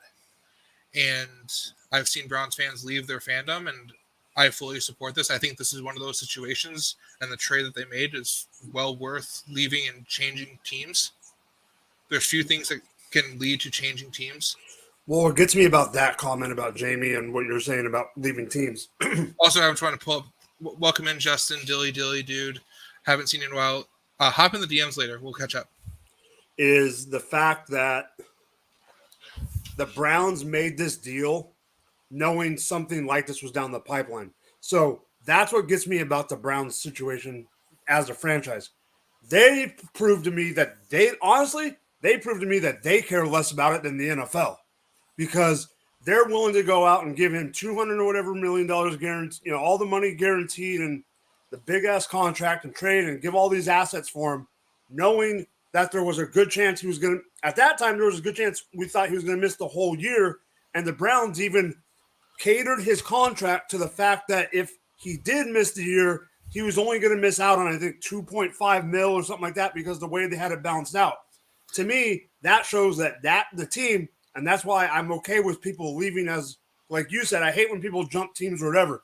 But the Browns as a franchise and the ownership and all that showed to me that they care less about the women than the NFL even does. And that's blasphemy. The Browns were super quick to be thrilled with to be like, Desean Watson and the Browns fully accept the 6-game suspension from. They were like, they thought they literally just pulled the winning lotto numbers. Oh yeah, they get an extra 2/3 of a season from. Oh, and Haslam's press releases are just as insulting, where they're using verbiage like, "Oh, we're sorry that many were triggered by this sequence of events." Like that word got me. Yeah, right. The fact that they use that word in a press release about somebody who is getting punished for something as heinous as sexual predatory behavior, whether it was assault or just harassment. It's like, this is all a pattern of behavior that he curated himself over more than a year. Who knows how far back it goes? And used his money and his influence and his power and his stature to take advantage of people.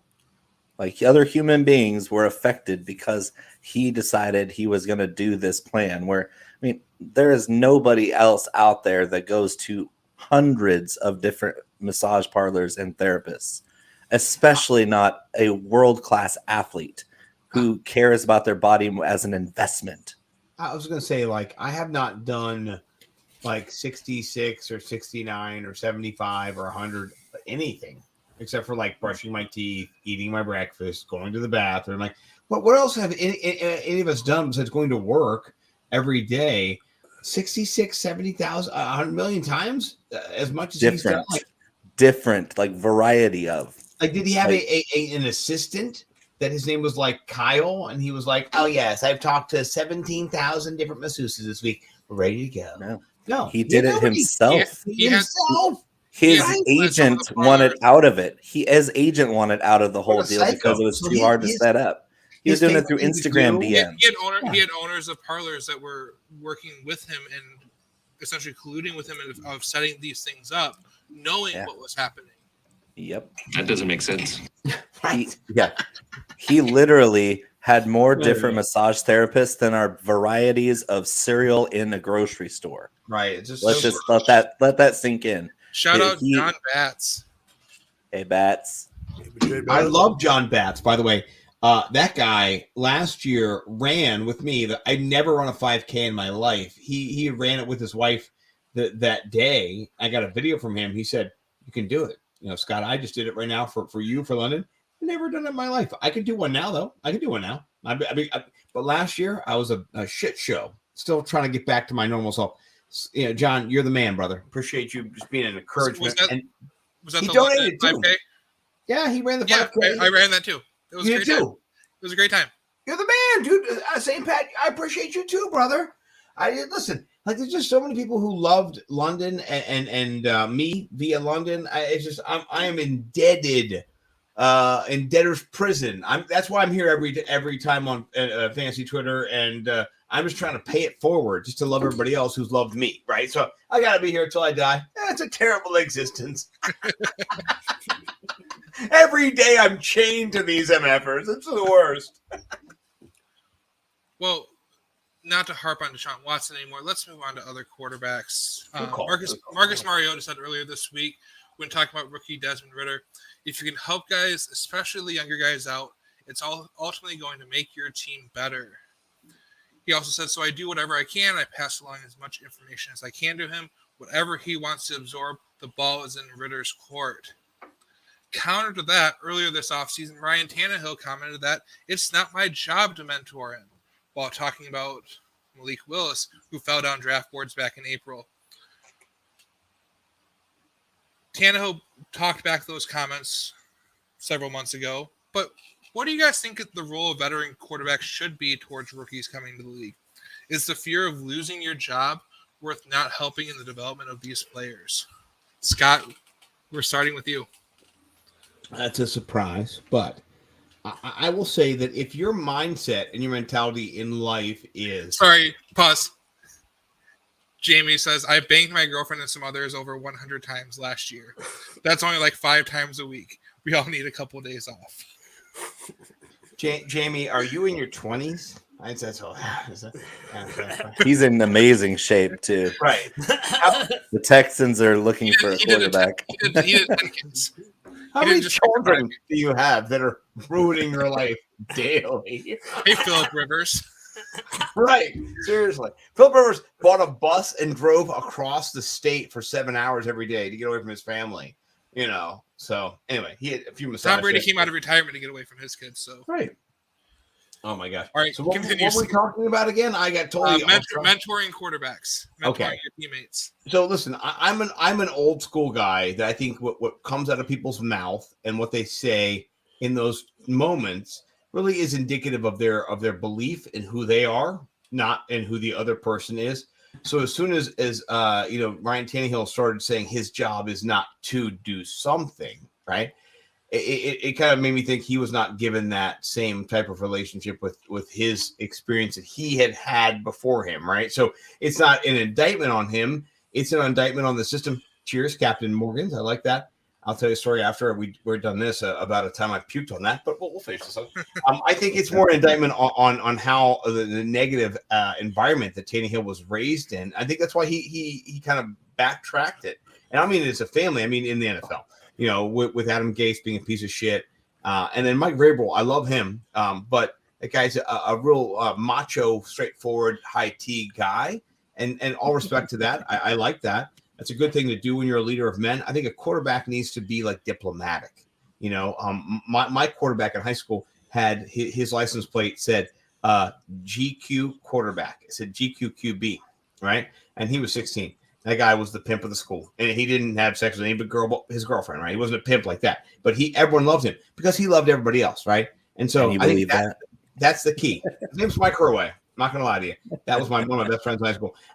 But if you care about other people and you relate to them in the context of whatever you're experiencing day to day, they will actually help you get better. So if Ryan Tannehill has an open mind and he works with Malik Willis every day, he will actually steal from Malik Willis and get better because Malik Willis is better at certain things than he is. So a long story short, wrong, Ryan Tannehill. You should have had a much humbler attitude and said, I'm ready to learn from this guy, ready to bring this guy up, ready to put us on the map as a team. Get out of here. You're immature, bro.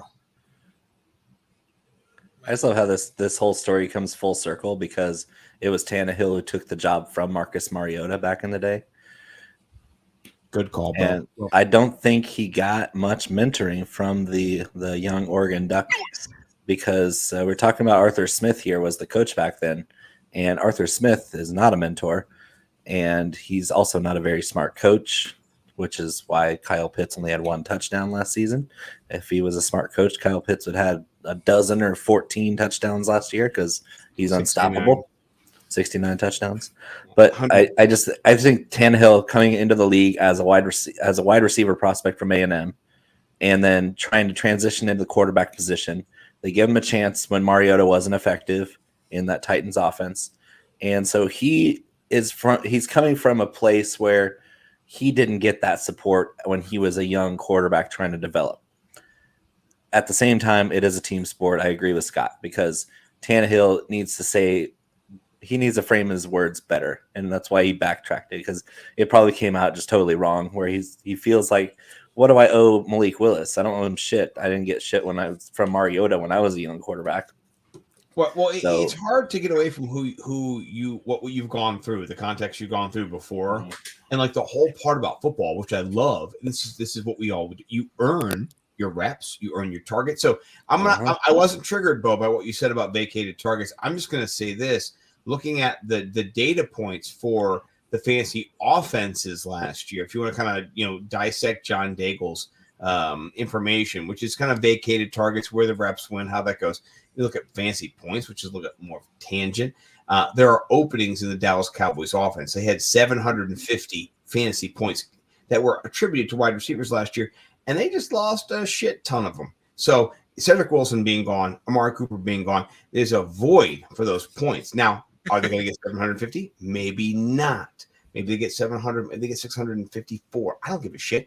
They're going to get a lot more from Jalen Tolbert than they ever got last year because he got none, right? And so you kind of agree with me on that premise. So I agree with you on the John Daigle kind of thing. It's how you say it's it's in the ether, right? You can't prove any of those things. They're not real. They haven't happened yet. So I agree with you, but there's opportunity, and that's what we chase. As a DFS guy, you understand where I'm coming from. I'm on the other side of the spectrum of just opportunity creates money. Yeah, so how does this relate to Desmond Ridder? Because I feel like Mariota. I'll tell you why. It relates this way because Mariota. Here's why. Mariota. I'm just locking eyes with Mike, and I'm like, what did I walk into inviting both of these guys on here? I know this guy's got trouble here. Hey, Pat, I had to deal with this in person. Okay, it's real. No, so neither one of us ever shuts up ever. After Scott, I want to hear Mike's take on this. I don't think that Marcus Mariota. I think if you look at last year, the whole system has to change. And Arthur Smith, I don't think he is going to be able to effectively transition from Matt Ryan to Marcus Mariota to Desmond Ridder. It's going to be a shit show. So the only thing you can kind of predict, I think, out of all of these things is that you're going to have Kyle Pitts being the wide receiver one, tight end one, number one fulcrum of that offense. Desmond, London Drake being number two. I call him Desmond for a second. My mind's. I've had like 17,000 beers tonight and like 17 pieces of pizza. I'm sorry. All right, Mike. Oh, Mike, good luck with that one. So, your thoughts on mentorship? So to get to the mentorship, Ryan Tannehill is wrong. Just like Scott said, it is a team sport. I'll give an example. If Alex Smith wouldn't have won, Alex Smith in 2017 mentored the one and only Patrick Mahomes, and he came out and said that offseason, I'm going to help him out, and if he takes my job, he takes my job. He didn't take it that year, but we all knew it was coming because of the high pick. And obviously, Mahomes is a great talent, whatever, but Mahomes has come out and said that Alex Smith helped him as a rookie, helped him get through some of the struggles, because we all know Alex Smith was the number one pick. Should have been, people thought it should have been Rodgers, whatever. The Niners took him number one overall, and he had struggles early. That's why he left Frisco. He even said he had a mentor. Tannehill's wrong. He needs to help Malik Willis, just like Scott said. It helps the team in general. Maybe it doesn't. Maybe Malik doesn't take his job right now, but if Tannehill's gone in a couple of years, it'll help Malik. It'll help the Titans. For God's sakes, Tannehill should want to mentor, because at one point, and it's funny that you brought him on right now, because I think part of the reason Tannehill is still butthurt is because his coach at one time was Adam Gase, and he knows that he had such a bad experience from way back then that I think it was honestly, it pushed him back a couple years, and trauma. That's the trauma. Yeah, the trauma with that situation when it wasn't the fact that Mariota didn't help him in Tennessee. It was the fact that he had to relearn stuff and get his confidence back because of what happened in Miami, not because of all the other stuff. Mike is smart as shit, by the way, and I knew that as soon as I met him. No, I just got here. So is transition. so is Peng Picks over here. I met him as well over at the Expo. He's smart as shit too. Yeah, shout out NorCal. Hey, you got thoughts on the Marcus Mariota comments about being willing to help Desmond Ridder, as opposed to the Ryan Tannehill comments about Malik Willis earlier in the year, that's not his job to mentor. I think from Ryan Tannehill's experiences, it's always a little bit weird. I know Mike brought up the whole Adam Gase thing, but people forget that Adam Gase wasn't really there in Miami long, let alone with Tannehill. Tannehill took back-to-back injuries and all this craziness. If anything, it's Coach Philbin. Coach Philbin was fucking absolutely the worst. At least Gase took him to a playoffs with a shitty roster. That's fucking at least more impressive. I think it's fine for Tannehill to not want to mentor, but I know that he probably is mentoring him, right? It's one thing to be like, hey, you have to, but there's another of are you, right? And I think he is, because from things you hear in camp with Tannehill, he's mentored guys like Mike Gesicki and shit on route running and things like that, right? So I think he is, but I don't think he's actively hey, dude, let me show you how to be a quarterback, because I don't think that works.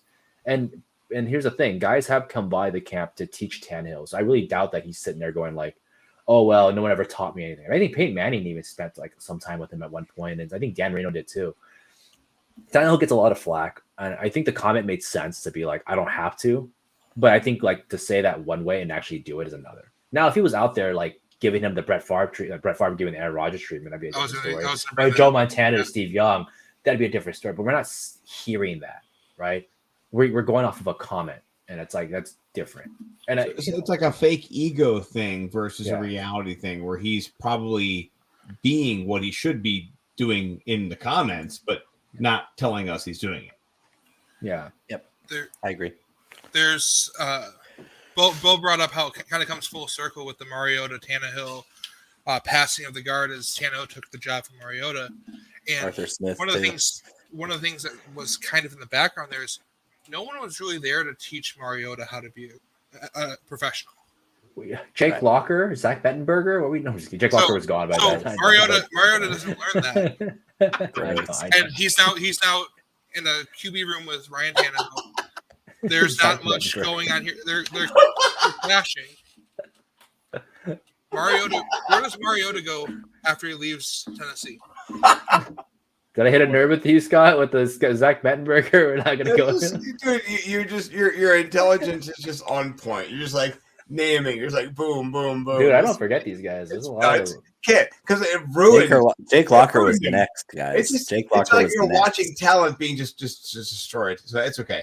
Jake Locker reminds me of like a poor man's Tannehill, which is like a really bad thing, right? Because like Tannehill is poor man's Alex Smith. So like this is like homeless Alex Smith at this point. It is Jake Locker. No, Tannehill is poor man's Terrell Pryor. I just remember when he's being hyped up after he had like 2 or 3 big games on the NFL Network, and I'm watching it, and they're just like, check it out. And I'm like, what are we doing? I was like, am I drunk? I'm not. This is crazy. I think Jake Locker got off easy. Like he was like, you know what? I'm not playing with Bishop Sankey anymore. Kendall Ryan, I'm not doing this anymore. I'm just gonna go, guys. I'm good. He's a regular Ryan Mallett. He was like, I'm not doing this. I'm gone. So I think getting back. Charlie Whitehurst, here's the back, take over. So getting back on track a little bit. Sorry, Mariota got to learn quite a bit that he should have done in his rookie and sophomore seasons from Derek Carr. Oh, Derek Carr brought him back around, so that now he's got his team again. He knows the importance of investing in someone else because someone else finally invested in him for the first time in his career besides a coach. I would agree. Besides a high school coach and a college coach, he had someone else that really took the time to invest in him.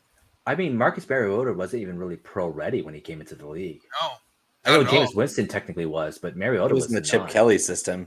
Yeah. Chip Kelly system coming from Oregon. I mean, he had all the abilities, like physical traits were there in spades. But you're right, like the Chip Kelly offense at Oregon. I'm a keen expert on that because I'm a huge Oregon fan and have been my whole life. Chip Kelly's system is one read, and it's a read off of a bubble screen. You have trips on the one side. One guy runs a go, one guy runs a cross, and one guy runs a bubble screen.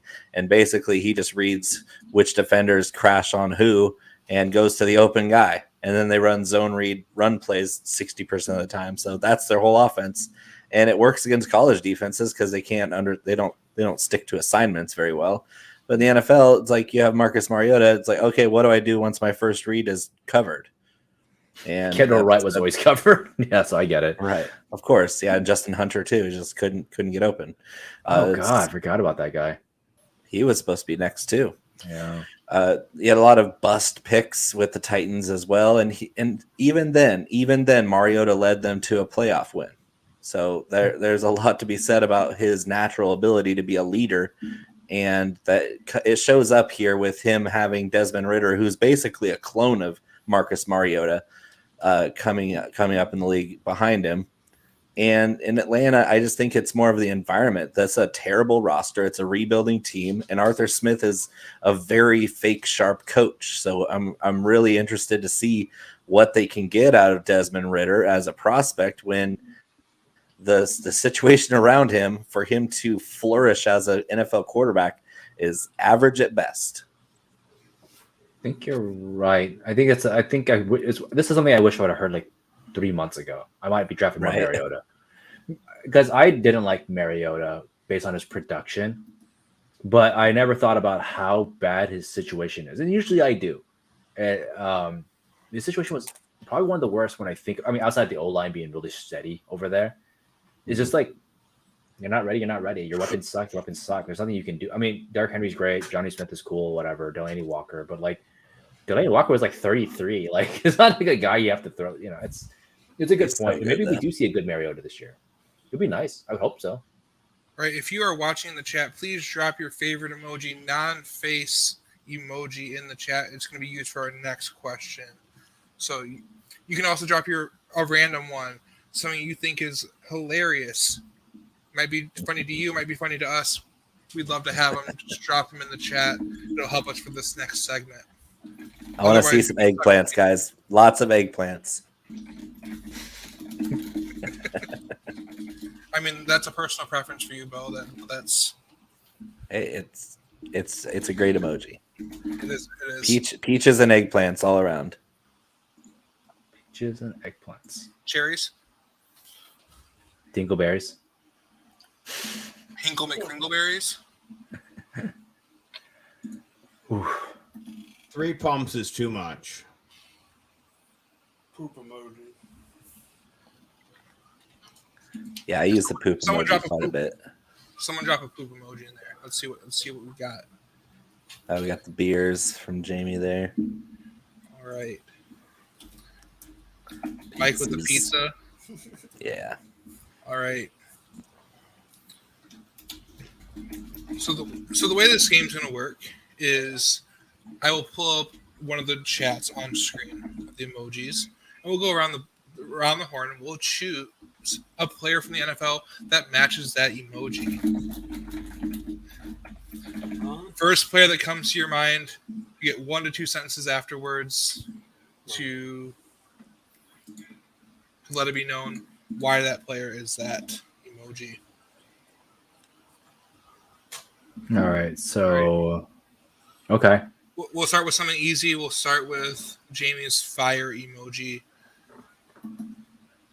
So we think they're going to be fire this year. Sure. However you want to take it. All right. I guess I'll go first since I'm last on the bottom. I think this is going to be weird. Jameis Winston, I think, is going to be fire this year. I think Jameis Winston's going to fucking put up like 35 touchdowns, and it's going to be absolutely annoying to look at because he's going so late. And it's going to be ugly 35 touchdowns. It's going to be the ugliest 35 touchdowns we've seen, but it's going to be fucking amazing, right? Because it's going to be Thomas, Olave, Landry, Kamara, Callaway, Taysom Hill, Trout, whatever the hell you're going to say. All these guys that are going to be in the end zone, and he's going to have 230 yards and 3 touchdowns. It's the ugliest 3 touchdowns, but it's going to happen, and it's going to be fire. He's going to be somebody in QB2 leagues, 2 QB leagues, best ball, just shitting on people because it's going to be 3 touchdowns and 230 yards. I don't think that's it. I think it's a fire pick, but in a way that's ugly fire. Bo, who do you got? Justin Jefferson in the O'Connell system. I think he's going to threaten that Triple Crown season we just saw from Cooper Kupp in the same offense. Just imagine somebody of Justin Jefferson's caliber in the same role in the same offense against a weaker division, really. The Rams got away with a pretty soft schedule last year, and Cooper Kupp was just unstoppable. Just think about the NFC North schedule is super easy this year. It's one of the easiest in the league. And Justin Jefferson is the best receiver in the league. And Kirk Cousins and Matthew Stafford, not as different as you think. I think Stafford's got him in the arm strength department, but that's about it. They're both veterans, smart, heady quarterbacks that can find open receivers. So I think Justin Jefferson might go completely nuclear, threaten 2,000 receiving yards, and definitely score more than the 10 touchdowns he did last year. This could be all the flame emojis for Jefferson, and he might be the number 1 fantasy player overall. Mike, to you? So I'm going kind of in the route that Pang did in the sense of fire compared to where he's going. I was going to bring him up as our earlier about reaching for him. I'm going Ramondre Stevenson. I think he's going to take this job from Damian Harris. I think he's going to run away with it, and I think for the future, I think him and Pierre Strong are going to be the future of that team after this year. Scott? I mean, it's hard to bring anything after what Bo had to say, as it always is. I'm glad he left because, it's very helpful to say anything that you want to say. I'm not disagreeing with what people have said so far. I appreciate that, Scott. I had you in my ear the whole time. No worries. Who's absolutely fire? I mean, it's all relative, right, to ADP and how people are being picked up. But I'll give you somebody who might not be on your radar of ADP fire right now. I like Christian Kirk in the back rounds. I mean, you spent so much money for him. And there's going to be a target volume there that he has not had before. He had 103 targets last year. He scored 207 points. I like that. He has a great opportunity to jump from a wide receiver 26 to maybe getting 130 targets. And he could maybe be 100, a wide receiver 21, 20. That's helpful. So yeah, it's Bo wants to give you the all-in game winner. I'm going to give you somebody who's going to help you adjust your ranks a little bit. Incremental wins, boys and girls. All right, I'm going to go with. That's disgusting. I'm going to go with a three-headed monster. Sorry. I'm going to go with a three-headed monster. Something that I've been talking. I said that just to trigger Bo, by the way. Something that I've been talking about quite a bit this offseason that I would love to see. I think we're going to have a 3-person race for 2,000 receiving yards between Justin Jefferson, Jamar Chase, and Cooper Kupp. It's going to be like the summer of Sosa McGuire on Sunday afternoons. And I think that's going to be pure fire come Thanksgiving week. By week 11, all three guys are going to be probably at 1,100 yards, and it's going to be in the forefront of their minds of someone could hit 2,000 yards receiving. Why not all three? Why not all of them pushing each other to hit that huge milestone? All right, let's go a little bit quicker on this one. We got scampers with 5 book emojis. I'll start. Backup quarterback for the New Orleans Saints, Ian Book. First player that comes to mind. I think that was an abacus, he said. It's an abacus? It's an abacus. Down on it. Thank you. So, calculated. Someone's quite calculated. Damn. I thought I was so ahead of the game with Ian Book. I was like, ooh, no one's going to think about this one.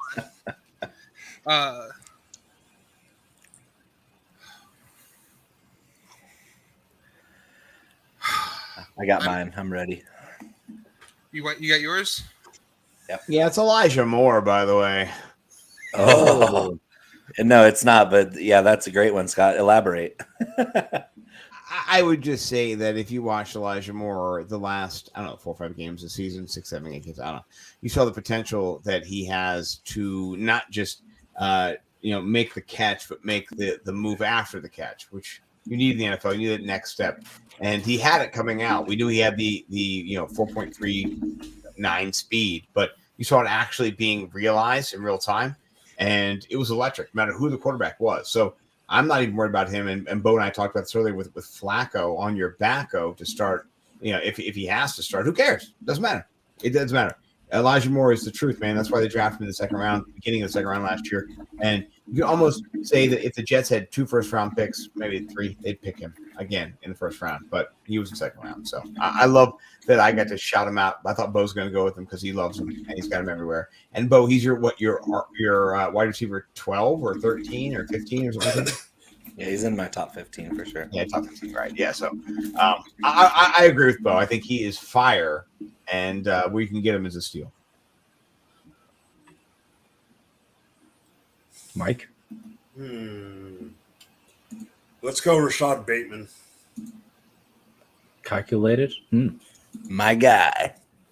I just think that he's underestimated, and I think even though Mark Andrews is going to get most of those the most targets for that team, I think Bateman's going to have that year where next year his ADP is going to be skyrocketed compared to now. He's going to be that guy that the big jump from year 2 to 3 is going to be Bateman. Completely agree. 100%. My guy is Trey Lance because it's not going to take an abacus to count all those fantasy points. And we're talking about a quarterback who statistically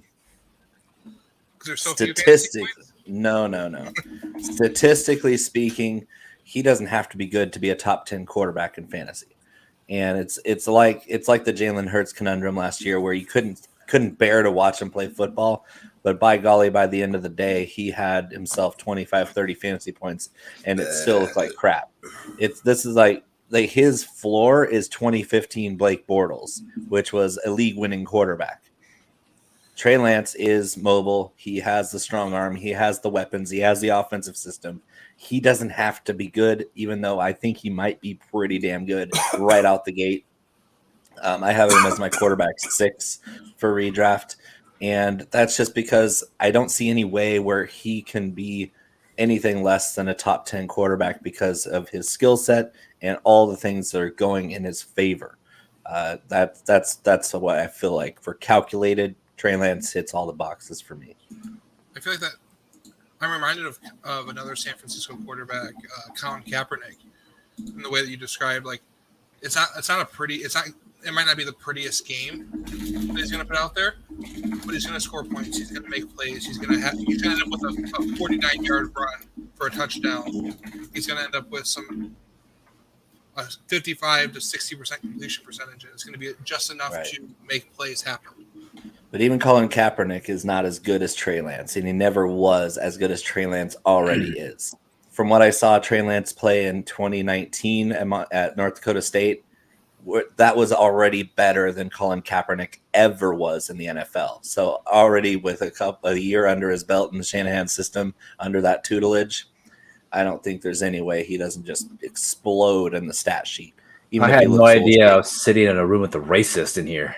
How dare you? It's like that's the thing is I think Kaepernick got a raw deal, but he also lost his job to Blaine Gabbert. So what are you going to do with that? I'm just fucking around.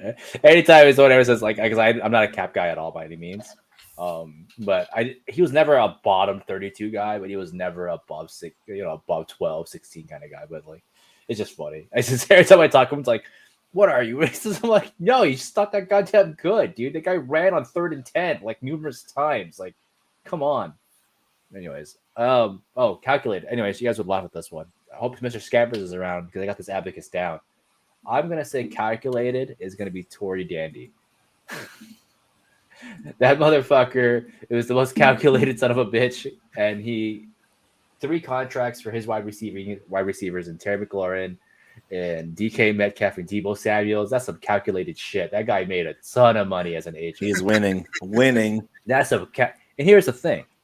I'm still going to say this. I do not believe Deebo Samuel wanted to be a fucking Niner. I don't think he did. I still don't think he did. But he sat there, and I bet you he sat him down and was like, hey, buddy, you were drafted in the 2nd round. You're not going to make any kind of fucking cash. And if you stick around to do this, you can go the Le'Veon Bell route and lose a lot of money this year. Make that money. Stick around. Get that $20 million. Stop being stupid. And you got him. That is exactly what he did to him.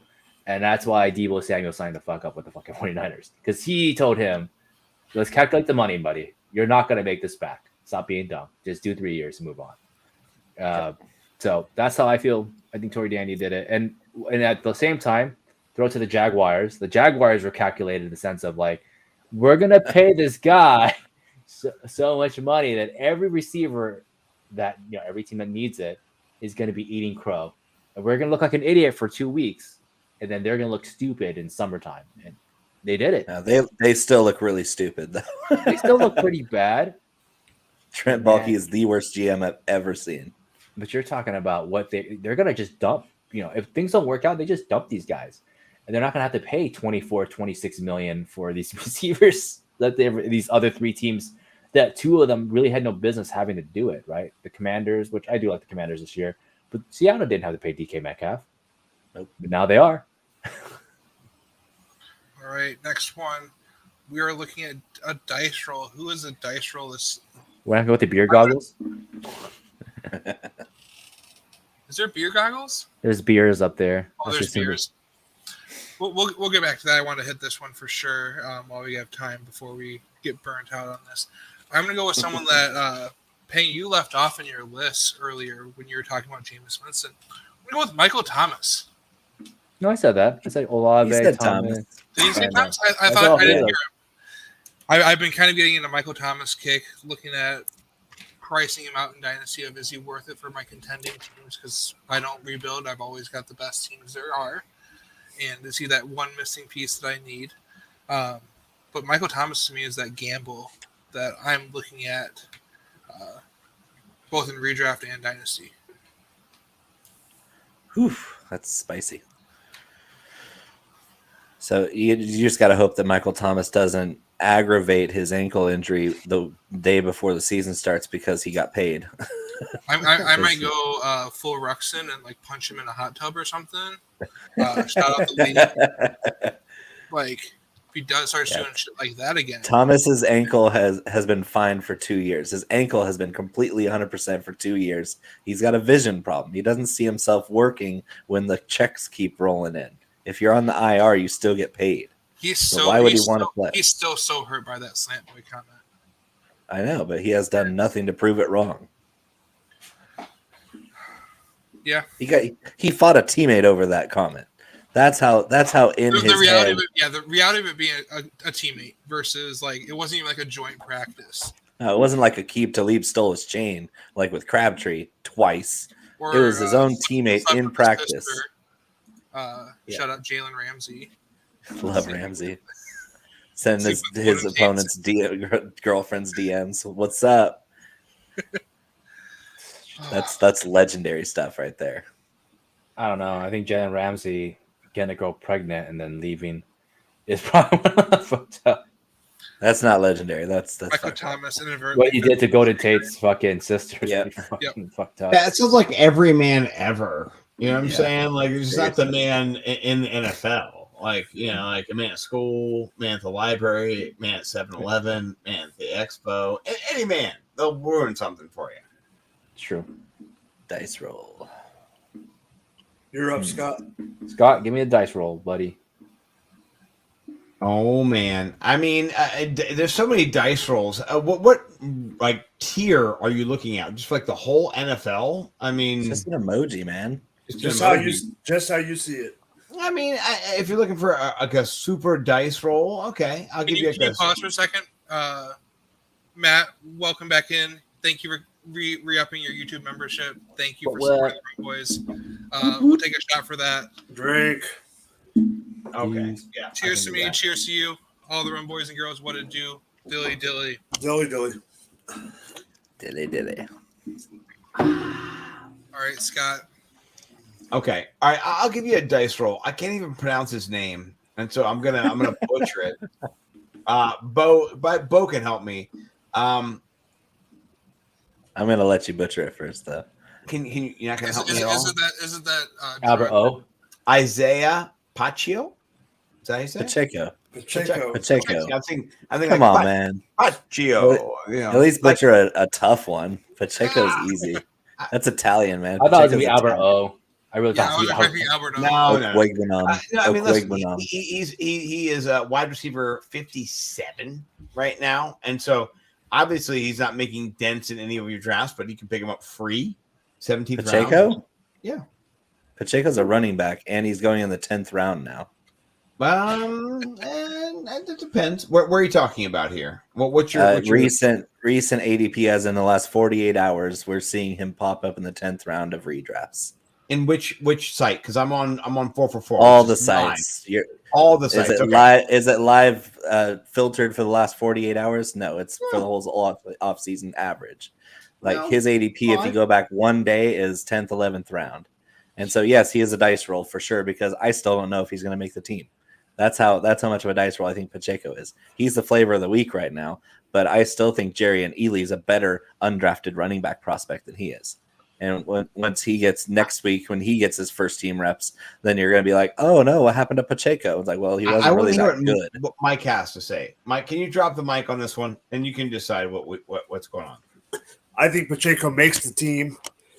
I've heard camp reports that there's a weird feeling that Rojo is on the block. Nice. They like Pacheco that much, and they do like Ely too. So yeah, I mean, Ely is a special team sticker though. That's his thing. Is McKinnon season, guys.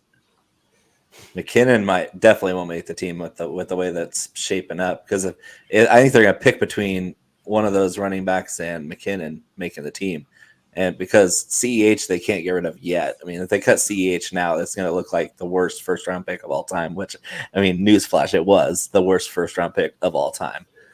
Why did they take DeAndre Swift? Or Jonathan Taylor, or J.K. Either Dobbins, Either one. or Cam Akers, or any one of the 6 running backs that were better than CEH in that draft. You guys think it's a bad pick, but you obviously don't follow the fucking Dolphins. We still have Noah right? Igabogany and shit on this fucking team when we had 2 corners that we paid up for. I just had to watch Jordan Love play in the preseason. Like, I pray to God I never have to see him. I guess Jordan Love would be a meaningful snap in the NFL ever again. I think between Jordan Love and CEH, we're at a standoff. 2 straight weeks I'll go on a rant about Jordan Love. Fuck Jordan Love. All right, then I'll get my dice roll. So this is partly because I was a stan of this guy, and now I'm finally jumping it off. Antonio freaking Gibson, because it could be either way. He could have a decent season, or he could be a freaking RB40 bum. Yep, no in between. He's so cheap right now too. Like comparison to where he was like all year. He went from the 4th round to the 9th round, and nothing changed in the news cycle. He fumbled once in a practice, and he went from the 4th round to the 9th round. He was an RB1 last year, guys. RB1. Twitter did its job. Did he end up? Wasn't he like doing special teams work in practice? Yeah, he was. He was 2 minutes. He was in playing punt third coverage. down. He was playing third. He was in the third group because they had Brian Robinson in the second group and McKissick in the first group. Yeah, it means nothing. Like I'm scooping up all the Gibson because he's still by far the most talented back on this roster. Like Robinson's a Jag. McKissick is a Jag that's 29 years old. And other than those 2, they don't have anybody. Gibson's a 4.39 guy that's 220 pounds and was a wide receiver in college. And yet they don't give him enough carries. And they don't use though. It's just crazy that Gibson's getting this kind of free fall when all he did was fumble in practice. It's stupid. That's the Ron Rivera way, my guy. I will take all that value to the bank. Hey, Bo, can I tell you that in the Guillotine League I'm in, I did scoop up Patrick Mahomes, and my boy Antonio Gibson's still not off the board. So You took Mahomes over Herbert? No, Herbert was gone. I forgot to tell you that. He was gone about 10 picks before me. So, no, I had no chance on Herbert. That's fine. Burrow was the only other QB. But I could get Gibson. For me, right now, I've got Patrick Mahomes, Devontae Adams, Tyreek Hill, Mike Williams. I could get Antonio Gibson. Yes. I just think that it's crazy to me that Gibson is still a great running back. An RB1. An RB1 from last year. Bo, who's your dice? I mean, so is Josh Jacobs, and he's right next to him down there. You just mentioned a guy who is going to lose out from my dice roll, and that's Zamir White. Zamir White, running back out of Georgia, rookie, drafted by the new regime. Josh McDaniels loves running himself some committee work and riding the hot hand in the backfield. Jacobs has never been the hot hand. He's been fantasy relevant purely from rushing touchdowns. He's been a 4.0 yard per carry guy, no career receiving touchdowns. He set a career high in targets last year because they just dumped it off when Drake got hurt. Jacobs is done. Like Jacobs is the Antonio Gibson treatment here. It's put Jacobs and switch his ADP with Gibson, and that makes sense because Jacobs can't catch. He can't run routes. Zero career receiving touchdowns for Josh Jacobs, and now he's in a system that's going to give him about half of the touches he was used to. Zamir White is much more explosive, better athlete all the way across the board. I think he's going to outscore. This is the hottest take that I've thrown on Twitter this offseason, is Zamir White's going to outscore Travis Etienne this year. Sheesh. Shit. I mean, you jumped the gun from the gamble. Holy shit! Hey, last time I checked, rolling the dice was gambling. It's all in one take there. That was a beautiful segue into that. Well, I was going to say, yours? Sorry, Panky. No, mine's going to be it's going to be a whole team, and it's going to be the Seahawks. I think the Seahawks are the biggest dice roll this year.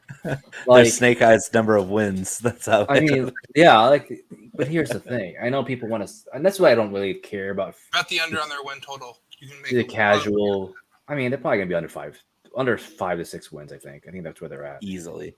But something that I always talk about with, everyone goes, "Oh my God, but Drew Lock's so bad." Drew Lock's. I'm like, I know Drew Lock is not good. I'm not gonna say he's amazing by any fucking means, but like we have seen how many not good quarterbacks produce receiving weapons, right? And everyone wants to point to Russell Wilson as this amazing. No, Russell Wilson's a great passer sometimes, right? Like that man sucks at, I don't know what it is, but Tampa 2 cover 2 just screws him.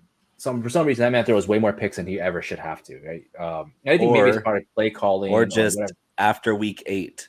Oh, yeah. Like Russell Wilson's a quarterback 3 in his whole career. Russell Wilson's a quarterback 3 in his career after week 8. Yeah. Put that in perspective. He's just not that great. I don't draft him. I don't draft him at best ball. I do nothing with Russell Wilson. I think he goes too early every year. But so what does that mean for Lockett, Metcalf, Rashad Penny? It just, and no offense, it just means that you're getting him for possibly a fair to a very, very cheap price. Like Tyler Lockett's going and pick 100 now. Like I can't list 99 players that I would rather have. It's like I can't list that many receivers. I think he's a wide receiver 3, but he's going as wide receiver 5. Does anyone actually believe that Tyler Lockett's wide receiver 5 this year? No, I got Lockett in the 14th round of Scott Fishbowl as the wide receiver 64. What are we doing here? Right? Like, so DK Metcalf as a talent by himself is at least a wide receiver 3. Like DeAndre Hopkins played with guys that you can't remember and was still relevant, right? Allen Robinson played with quarterbacks that aren't even in the league anymore that are younger than him. Tyreek Hill had Matt Moore and still put up. Kenny Stills had good numbers of Matt Moore. Like there's a bunch of guys we can go forever and have. Jay Cutler produce people, right? So as long as Drew Lock is either doing something out there, playing from behind, because the Seahawks are in a very tough division, you don't believe DK Metcalf or Tyler Lockett gets 1,000 yards. I will eat a fucking shoe if both these guys miss 1,000 yards. So I will fucking eat a shoe. I think you're safe. I need to do my due diligence here. So the over under for Seahawks win total is at 5.5. Smash the under. You're smashing the under. I say you go take it under 4.5. 3. So take it under 4.5. Yeah, tease it. Yeah. Plus 190. Yeah, sell those points. Sell those points and get even bigger profit. And I don't need that buffer. And if I want to hedge it, I'll take the under on 6.5 at minus 165 and make sure that I'm making back my under 4.5 bet. I think the Seahawks get 3 wins against their division rivals because for some reason when they play them, because for some freaking reason when they play the Rams, they decide to go buck wild, or when they play right. But listen, they had Russell Wilson. They had Russell Wilson. Yeah. Let's just backtrack that. They don't have him anymore. So and they had Chris Carson who took over those games when he was healthy. Yeah, I don't trust the defense for Seattle even. Not at all. I think it's competitive enough that Drew Lock can save the day. No, I agree. And so I think Geno Smith is still going to be the starter. Nope, it's a long season, baby. It's a long right. With that being said, St. Pat, I appreciate you, Rumboyz, Robbie, Mike, everybody, Pang, and my guy, Bo McBrayer, Big Time over there.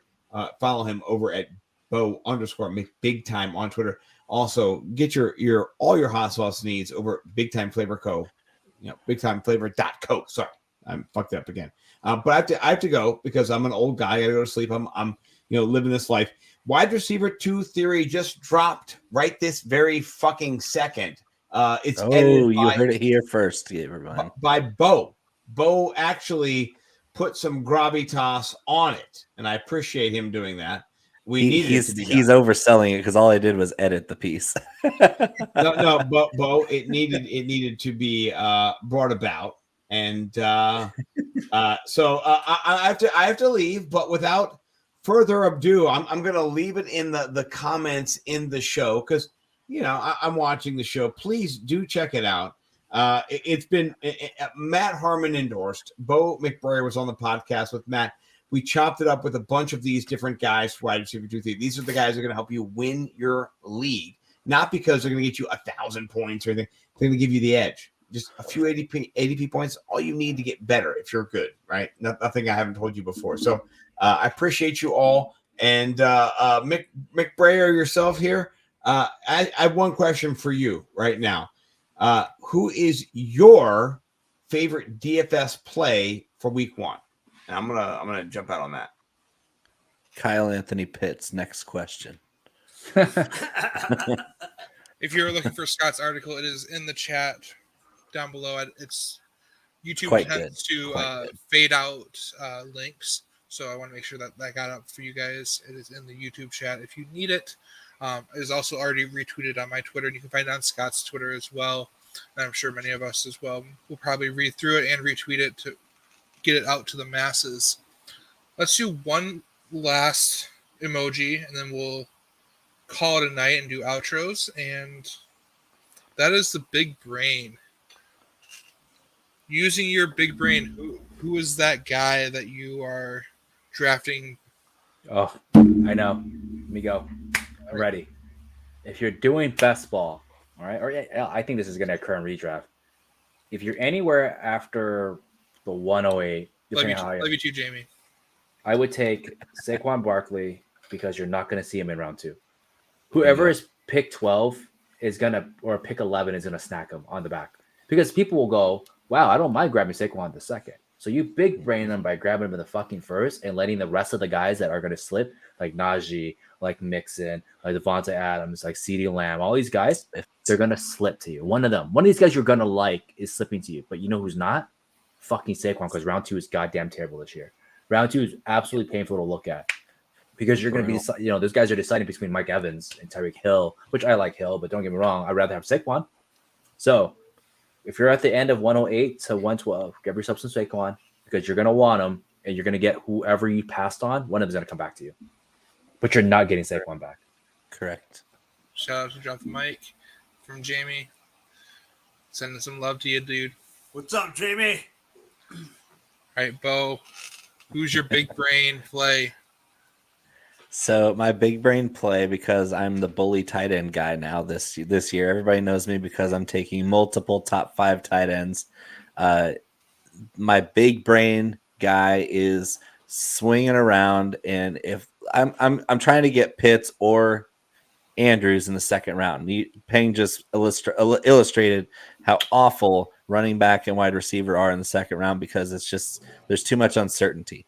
I'm going to be bullying and forcing runs to happen later in the draft where guys are going to scramble for lesser tight ends in their drafts because you already hoarded a very scarce and valuable resource by going at the 2-3 turn or just going picks 2 and 3 and getting either Andrews or Pitts in the second, and then either Pitts or Waller or Kittle in the third. That's my big brain move, is hoard the scarce resources. That's what it takes. If you're getting an edge at such a valuable position, you have to be able to seize the value. It's like choking off the oil supply to Saudi Arabia. There's only a finite amount of usable players at that position, because once you get outside those top 5 tight ends, they're all an anonymous gallery of faces. They're all the damn same. You don't know who's going to be from 6 to 25. They're all the damn same. So get 2 of those top 5 guys and watch your opponents scramble. And I mean scramble, because it untaps all those 7th, 8th, and 9th round picks where I'm hitting all those upside wide receivers while they're hunting for Mike Gesicki and Irv Smith. That's my piece. All right. Also, you got a shout out from Jamie as well, Bo. So thank you. To Robbie and Not a Hot Robbie. Box. Mike. So Who's your big brain guy? I'm going a different route with this. I'm thinking big brains on the side of the field, not on the field. I want the Minnesota Vikings offense with Kevin O'Connell as their offensive brain power. I know he Bo is bully tight end, but if I am punting the position, and I know Bo just mentioned him as if I'm going low end on wide receiver, I'll take Irv Smith. Hell yeah. I didn't say I didn't like him. I'm just saying I'm forcing my team, my opponent to. Yep.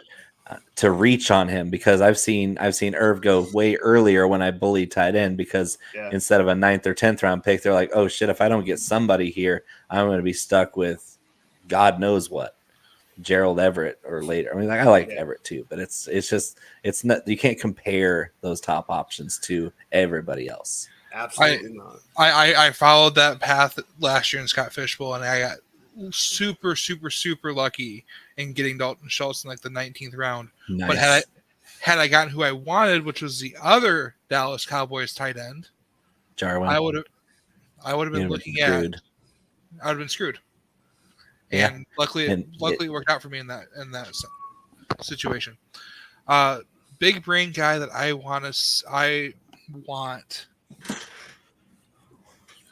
Over the last several years, there's been, I think, each of the last like 3 or 4 years, there's been at least 3 or 4 RB2s on their team who have been RB2 or better in points per game. And I'm looking at Kenneth Gainwell. Thank you. To the heavens, Pat. I am frustrated with the Miles Sanders hamstring injury that's coming up in camp. People are saying it's no big deal.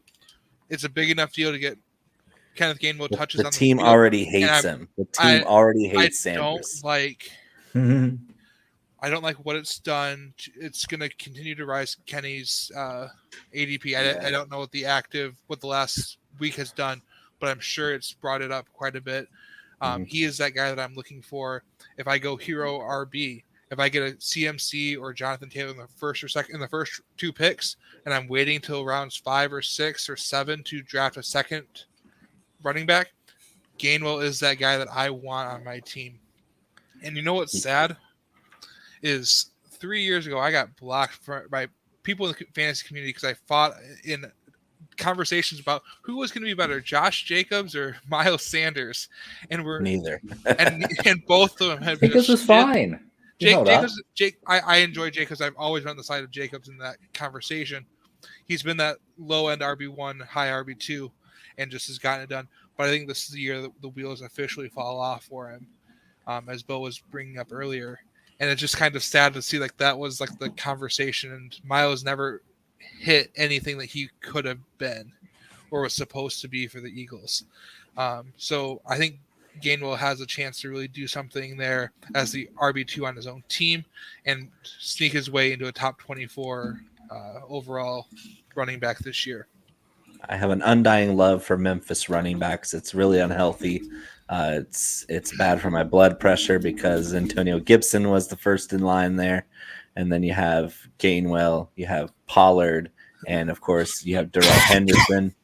So it's a tough life rooting for all 4 of those Memphis running backs. But Gainwell being the newest one in the league on an offense that can move the football pretty well, I think A.J. Brown frees up a lot of that offense for Jalen Hurts to be something better through the passing game. Kenny Gainwell is one of the best receiving running backs in the NFL right now, and you just don't know it yet.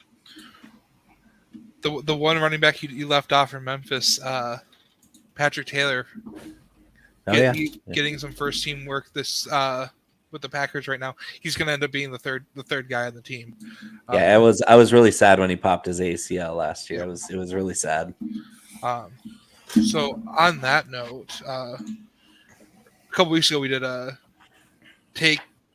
draft a starting lineup with guys after round 10 and match it up against someone else's. So say you miss on all your players, you're having to match it up. And Gainwell was a popular pick from after round 10 to just fit into your lineup. Should you deal with injuries, he's that guy that you want at the end of your roster, that regardless of injuries to the Eagles, he will have value for you. Pang, would you like to start us off with outros? Sure. All right, guys. Well, I'm Pangs Picks Up F of Twitter. You can find my work on fantasyspec.net and Stochastic, which is where I do stuff. Now I'm doing more video content, all that little fun stuff. I'm learning how to do video content. I'm trash at it, but one day I'll get it right. Catch my basketball updates through the year, all that fun stuff. If you're into basketball, feel free to DM me. I literally will answer anything and everything. I have people ask me all the time, and I'm all for it. Passing it on to Mr. Bo.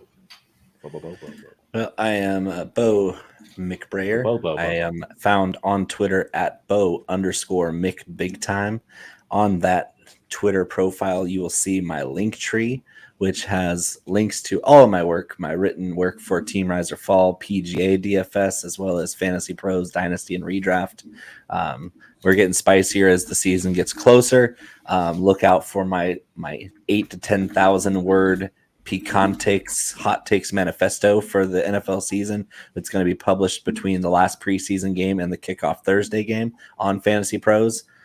And that's going to be huge because I'm going to go through all 32 teams and make a hot and a cold take for each team fantasy-wise. I'm also going to predict the playoff brackets and all the player awards for the whole season. It's a massive article. It's going to be a lot of fun. And unlike last year, I'm going to write it after training camp, where like last year I wrote it before training camp even started. And I still got a bunch of them right.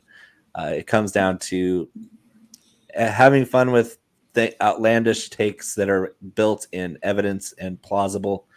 So also you can go to bigtimeflavor.co, pick up Hotbox Gourmet small batch hot sauce, along with 4 unique seasoning blends that have been making your mother-in-law's cooking tolerable since 2020. All right. Up to you, Mike. All right. You can find me on the Twitter machine at DropTheMikeFF. You can find me here all the time with the Rumboyz, and you can also find me over at goingfor2.com, and I'll be doing their Tuesday night show during season. And I am St. Patrick FF, the patron saint of fantasy football. You can find me Thursdays, Fridays, and Mondays with the Rumboyz, doing game commentary, start sits, trades, all of the above. Anything you want to know, I'll be there to help answer those questions for you. And you can find me working with the Bet US team and helping build up their brand and their social media presence. Still trying to get my own personalized link from them, and we will be making some money with them and giving out daily free picks with them. So, from the Rumboyz and girls, one last shot for the night. Cheers to me. Cheers to you. And all the Rumboyz and girls, what it do. Dilly dilly. Dilly freaking dilly. Holy shit.